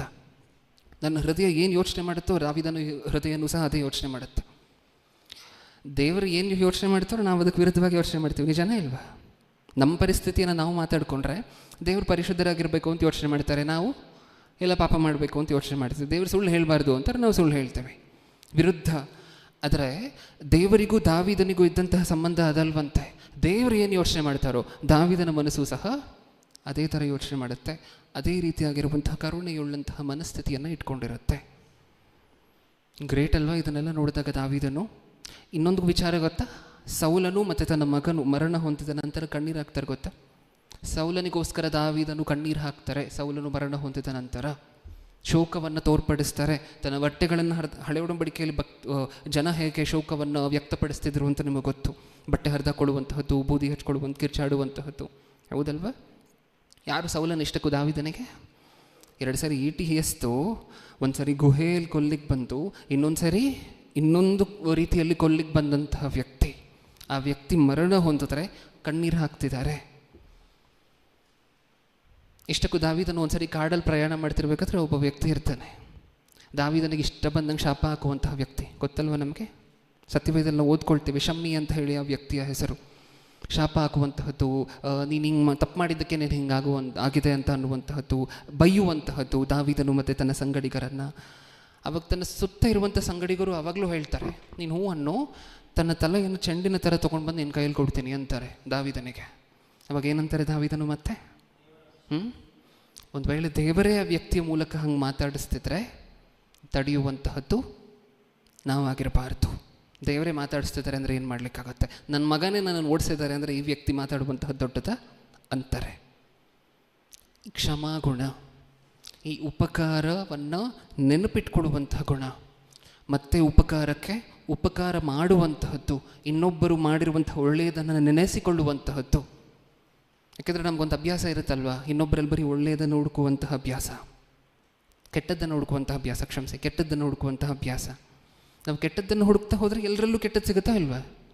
ಸಿಗುತ್ತಾ? ಎಲ್ಲರಲ್ಲೂ ಕೆಟ್ಟದ್ದು ಸಿಗುತ್ತಾ? 1, 2, 3 ಕೆಟ್ಟದ್ದು ಸಿಕ್ಕೇ ಸಿಗುತ್ತಾ? ನಾವು ಯಾವಾಗ ಅವ್ರು ಮಾಡಿರುವಂತಹ ಒಳ್ಳೆಯದನ್ನು ನೋಡ್ತೀವೋ ಅವಾಗ ಪ್ರಪಂಚ ನಮ್ಗೆ ಒಳ್ಳೆ ರೀತಿಯಲ್ಲಿ ಕಾಣಿಸುತ್ತೆ. ಅವಾಗ ಈ ಕರುಣೆ, ದಯೆ, ಈ ಗುಣಗಳೆಲ್ಲ ನಮ್ಮ ಜೀವನದಲ್ಲೂ ಬರುತ್ತೆ. ಅವರು ಕೆಟ್ಟದ್ದಕ್ಕೆ ಪ್ರತಿಫಲವನ್ನು ಕೊಡ್ಲಿಕ್ಕೆ ದೇವರಿದ್ದಾರೆ. ಅವರೊಂದು ವೇಳೆ ಕೆಟ್ಟದ್ದನ್ನು ಮಾಡಿದಾಗ ಅದಕ್ಕೆ ನ್ಯಾಯ ತೀರಿಸ್ಲಿಕ್ಕೆ ದೇವರಿದ್ದಾರೆ. ನಮ್ಮ ಕೆಲಸ ಅಲ್ಲ ಅದು. ನಾವು ಮಾಡಬೇಕಾಗಿರುವಂತಹದ್ದಷ್ಟೇ. ದಾವೀದನು ತನ್ನ ಜೀವನದಲ್ಲಿ ಏನು ಮಾಡಿದ್ರೋ ಅದನ್ನು ನಾವು ಸಹ ಕ್ರೈಸ್ತರಾಗಿ ತೋರ್ಪಡಿಸಬೇಕು. ಈ ಗುಣಗಳಿಲ್ಲದೆ ಹೋದರೆ ನಾವು ದೇವರಿಗೆ ಇಷ್ಟ ಆಗೋದಿಲ್ಲ. ದೇವರು ನೋಡ್ತಿರುವಂತಹದ್ದೇ ಈ ಗುಣಗಳನ್ನು. ಈ ರೀತಿಯಾಗಿರುವಂಥ ಸಿಚುವೇಶನ್ಗಳನ್ನು ನಿಮ್ಮ ಜೀವನದಲ್ಲಿ ತೊಗೊಂಡು ಬರ್ತಾರೆ. ಹಿಂದೆ ಯಾರೋ ಅವಮಾನ ಮಾಡಿದರು ಅಂತ ಅಂದ್ಕೊಳ್ಳಿ, ಹಿಂದೆ ಬಂಧು ಬಳಗದಲ್ಲೋ ಇನ್ನೊಂದರಲ್ಲೋ ಯಾರೋ ಅವಮಾನ ಮಾಡಿದರು ಅಂತ ಅಂದ್ಕೊಳ್ಳಿ. ಇವಾಗ ದೇವರು ಎಲ್ಲ ಕೊಡ್ತಾರೆ ನಿಮಗೆ. ಒಂದು ಒಳ್ಳೆಯ ಉದ್ಯೋಗವನ್ನು ಕೊಡ್ತಾರೆ, ಒಂದಷ್ಟು ಆಸ್ತಿಯನ್ನು ಕೊಡ್ತಾರೆ, ಎಲ್ಲವನ್ನು ಕೊಡ್ತಾರೆ. ಈಗ ಮತ್ತೆ ಅವರು ಬಂದರೆ, ನೀನೇ ಅಲ್ವ ನಂಗೆ ಅವತ್ತು ಅವಮಾನ ಮಾಡಿತ್ತು, ಇವತ್ತು 2ರಷ್ಟು ಅವಮಾನ ಮಾಡಿ ವಾಪಸ್ ಕಳಿಸ್ತೀನಿ. ಇಷ್ಟಕ್ಕೂ ಅವ್ರನ್ನ ಯಾರು ಗೊತ್ತದು ಕರ್ಕೊಂಬಂದಿದ್ದು ನಿಮ್ಮ ಹತ್ರ? ದೇವರೇ. ನೀವು ಏನು ಮಾಡ್ತೀರ ಸಂದರ್ಭದಲ್ಲಿ ಅಂತ ಹೇಳಿ ನೋಡಲಿಕ್ಕೆ. ಈಗ ನಾನು 2ರಷ್ಟು ಅವಮಾನ ಮಾಡ್ತೀನಿ ಅಂದರೆ ದೇವರು 200ರಷ್ಟು ಅವಮಾನ ಬರಂಗೆ ಮಾಡ್ತಾರೆ ನಮ್ಮ ಮೇಲೆ. ನೀವು ಮಾಡಿ ಕಳಿಸ್ಬಿಡ್ತೀರ 2ರಷ್ಟು, ಆಮೇಲೆ ದೇವರು ನೋಡ್ಕೋತಾರೆ ನಮ್ಮ ವಿಚಾರವನ್ನು. ಅವರು ಮಾಡಿದ್ದನ್ನು ಕ್ಷಮಿಸ್ತಾರೆ, ನಾವು ಮಾಡಿದ್ದನ್ನು ಕ್ಷಮಿಸೋದಿಲ್ಲ. ಯೋಚನೆ ಮಾಡಿ ನೋಡಿ. ಇನ್ನು ನಾನು ಅದಕ್ಕೆ ಹೇಳಿದೆ, ಎಷ್ಟು ಒಳ್ಳೆಯವರಾಗಿರಬೇಕು ಅಂದರೆ ಕ್ರೈಸ್ತರಾಗಿ ನಾವು ಇಷ್ಟು ಒಳ್ಳೆಯವರು. ಯಾರು ಕೆಟ್ಟದ್ದು ಮಾಡಿದ್ರು ಯಾವುದನ್ನು ಸಹ ಮನಸ್ಸಲ್ಲಿ ಇಟ್ಕೊಳ್ದೆ, ಅವ್ರು ಮಾಡಿರುವಂಥ ಉಪಕಾರಗಳನ್ನು ಯಾವತ್ತೂ ಸಹ ಮರೆಯದೆ, ಮತ್ತೆ ಅವಶ್ಯಕತೆ ಇದ್ದಾಗ ಅವ್ರಿಗೇನಾದರೂ ಮಾಡಬೇಕು ಅನ್ನುವಂತಹ ಆ ಮನಸ್ಥಿತಿ, ನಮ್ಮ ಕೈಯಲ್ಲಿ ಆಗದೆ ಹೋದರೂ ಏನಾದರೂ ಅವರಿಗೋಸ್ಕರ ಮಾಡಬೇಕು. ಯಾಕೆಂದರೆ ನಾನು ಆಗಲೇ ಹೇಳಿದೆ, ನಮ್ಮ ಮನಸ್ಸು ಅಷ್ಟೊಂದು ಎಂಕರೇಜ್ ಮಾಡೋದಿಲ್ಲ. 10 ವರ್ಷ ಹಿಂದೆ ಒಬ್ಬ ವ್ಯಕ್ತಿ ಹೆಲ್ಪ್ ಮಾಡಿದ್ದಾನೆ ಅಂತ ಹೇಳಿದ್ರೆ ಅದು ಯಾರು ಬೇಕಾದರೂ ಆಗಿರ್ಬೋದು. ನಿಮಗೆ ಹೆಲ್ಪ್ ಮಾಡಿರುವಂಥ ವ್ಯಕ್ತಿ ಸಾಕಷ್ಟು, ನಿಮ್ಮ ಕಾಲೇಜ್ ಫೀಸ್ ಇಲ್ಲ ಅಂತ ಹೇಳಿದಾಗ ನಿಮ್ಮ ಕಾಲೇಜ್ ಶಿಕ್ಷಕ ಆಗಿರ್ಬೋದು, ಅದನ್ನು ಕಟ್ಟಿ ಓದಿಸಿರುವಂತಹದ್ದು, ಅಥವಾ ನಿಮಗೆ ಪ್ರೋತ್ಸಾಹ ಕೊಟ್ಟಿರುವಂತಹದ್ದು ಯಾರು ಬೇಕಾದರೂ ಆಗಿರ್ಬೋದು. ಅವ್ರು ಯಾರು ಮಾಡಿದರೂ ಸಹ, ಒಂದು ವೇಳೆ ಅವರು ನೀವು ನಂಬಿರುವಂತಹ ದೇವರನ್ನು ನಂಬುತ್ತಿಲ್ಲ ಅಂತ ಹೇಳಿದ್ರೂ ಸಹ ಅವ್ರಿಗೆ ಉಪಕಾರ ಮಾಡುವಂತಹದ್ದು ನಿಮ್ಮ ಆದ್ಯ ಕರ್ತವ್ಯ. ಯಾಕೆ? ಈ ಕೃತ್ಯವನ್ನು ನೋಡಿ ಅವ್ರು ದೇವರಲ್ಲಿ ಬರ್ಬೋದು, ಯಾರಿಗೆ ಗೊತ್ತು? ನೀವು ಮಾಡುವಂಥ ಈ ಒಳ್ಳೆ ಕೆಲಸವನ್ನು ನೋಡಿ ಅವ್ರು ದೇವರಲ್ಲಿ ಬರ್ಬೋದು, ಯಾರಿಗೆ ಗೊತ್ತು? ಹೌದಲ್ವಾ?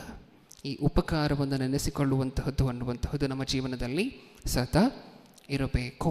ಹಾಗಾದರೆ ನಾವು ಇವತ್ತು ಕಲ್ತಿರುವಂತಹದ್ದೇನು ದಾವೀದನ ಜೀವನದಿಂದ? ಧರ್ಮಶಾಸ್ತ್ರ ಬೋಧಿಸುವಂತಹದ್ದು ಇದನ್ನೇ ಅಲ್ವಾ?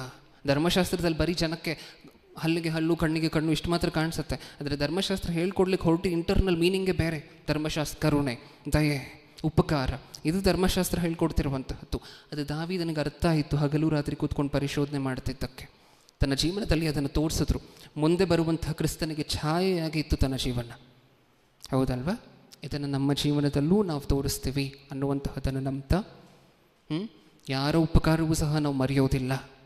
ನಾವು ಕ್ರೈಸ್ತರು, ದೇವರು ನಮ್ಮನ್ನು ಸದಾ ನೋಡ್ತಿರ್ತಾರೆ.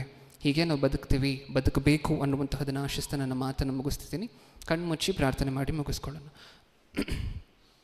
ಪ್ರೀತಿಯುಳ್ಳ ಪರಲೋಕದಲ್ಲಿರುವ ನಮ್ಮ ತಂದೆ, ಹಳೆ ಒಡಂಬಡಿಕೆಯಲ್ಲೇ ನಿಮ್ಮ ಮಗನಾಗಿರುವಂತಹ ದಾವೀದನು ಭೂಮಿಯ ಮೇಲೆ ಮುಂದೆ ಬರುವಂತಹ ಯೇಸು ಕ್ರಿಸ್ತರ ಛಾಯೆಯನ್ನು ತೋರಿಸುವಂತಹ ರೀತಿಯಲ್ಲಿ ಜೀವಿಸಿದ್ದಾರೆ ಅಪ್ಪ. ಈ ಗುಣಗಳೆಲ್ಲ ಇದ್ದರೆ ಮಾತ್ರ ನೀವು ನಮ್ಮ ಸಂಗಡವೂ ಇರುವಂತಹದ್ದು. ಇಷ್ಟು ಒಳ್ಳೆ ಗುಣಗಳಿದ್ದರೆ ಮಾತ್ರ ನೀವು ನಮ್ಮನ್ನೂ ಸಹ ರಕ್ಷಣೆಯಲ್ಲಿ ಇನ್ನೂ ಹೆಚ್ಚಾಗಿ ಬೆಳೆಸುವಂತಹದ್ದು, ಇನ್ನೂ ಹೆಚ್ಚಾಗಿ ತಿಳಿಸ್ಕೊಡುವಂತಹದ್ದು ಅಂತ ನಮ್ಗೆ ಅರ್ಥ ಆಗಿದೆ ಅಪ್ಪ. ನೀವು ಒಬ್ಬರನ್ನು ರಕ್ಷಣೆ ಮಾರ್ಗದಲ್ಲಿ ಕರ್ಕೊಂಬರಲಿಕ್ಕೆ ಕಾರಣ ಏನು ಅಂತ ಹೇಳಿ ಯೋಚನೆ ಮಾಡ್ತಿದ್ದಾಗ ಇದೆಲ್ಲ ನಮಗೆ ಸಿಗುತ್ತೆ ತಂತೆ. ಅಂದರೆ ಒಬ್ಬ ವ್ಯಕ್ತಿಗೆ ಒಂದು ಒಳ್ಳೆ ಮನಸ್ಸಿದ್ದರೆ ಮಾತ್ರ ಅವ್ರು ನಿಮ್ಮ ಹತ್ರ ಬರಲಿಕ್ಕೆ ಸಾಧ್ಯ. ಒಬ್ಬ ವ್ಯಕ್ತಿಗೆ ಒಂದು ಒಳ್ಳೆ ಮನಸ್ಸಿದ್ರೆ, ಕರುಣೆ ಅನ್ನುವಂತಹದ್ದು, ದಯೆ ಅನ್ನುವಂತಹದ್ದಿದ್ರೆ ಮಾತ್ರ ಅವರು ನಿಜವಾದ ದೇವರ ಹತ್ರ ಬರಲಿಕ್ಕೆ ಸಾಧ್ಯ. ನೀವು ನೋಡ್ತಿರುವಂತಹ ಮನಸ್ಥಿತಿ ಯಾವುದು ಅನ್ನುವಂಥದ್ದು ನಮ್ಗೆ ಅರ್ಥ ಆಗಿದೆ ತಂದೆ. ನಾವು ನೋಡಿರುವಂತಹ ಪ್ರಕಾರ, ಆಲೋಚನೆ ಮಾಡಿರುವಂತಹ ಪ್ರಕಾರ ಯಾರ ಒಬ್ಬರ ಉಪಕಾರವೂ ಸಹ ಮರೆಯದೆ, ನಾವು ಮನುಷ್ಯರು ಮಾಡಿರುವಂಥ ಉಪಕಾರವನ್ನು ಮರೆತರೆ ನಿಮ್ಮ ಉಪಕಾರವನ್ನು ಹೇಗೆ ನೆನ್ಪಿಟ್ಕೊಳ್ತೇವೆ ತಂದೆ? ಆಲೋಚನೆ ಮಾಡಿರುವಂತಹ ಪ್ರಕಾರ ನಮ್ಮ ಜೀವನಗಳಲ್ಲಿ ಇದನ್ನೆಲ್ಲ ಅಳವಡಿಸಿಕೊಳ್ಳುವಂತಹ ಅವಕಾಶವನ್ನು ನಮ್ಮೆಲ್ಲರ ಜೀವನದಲ್ಲೂ ಸಹ ದಯಪಾಲಿಸಿ.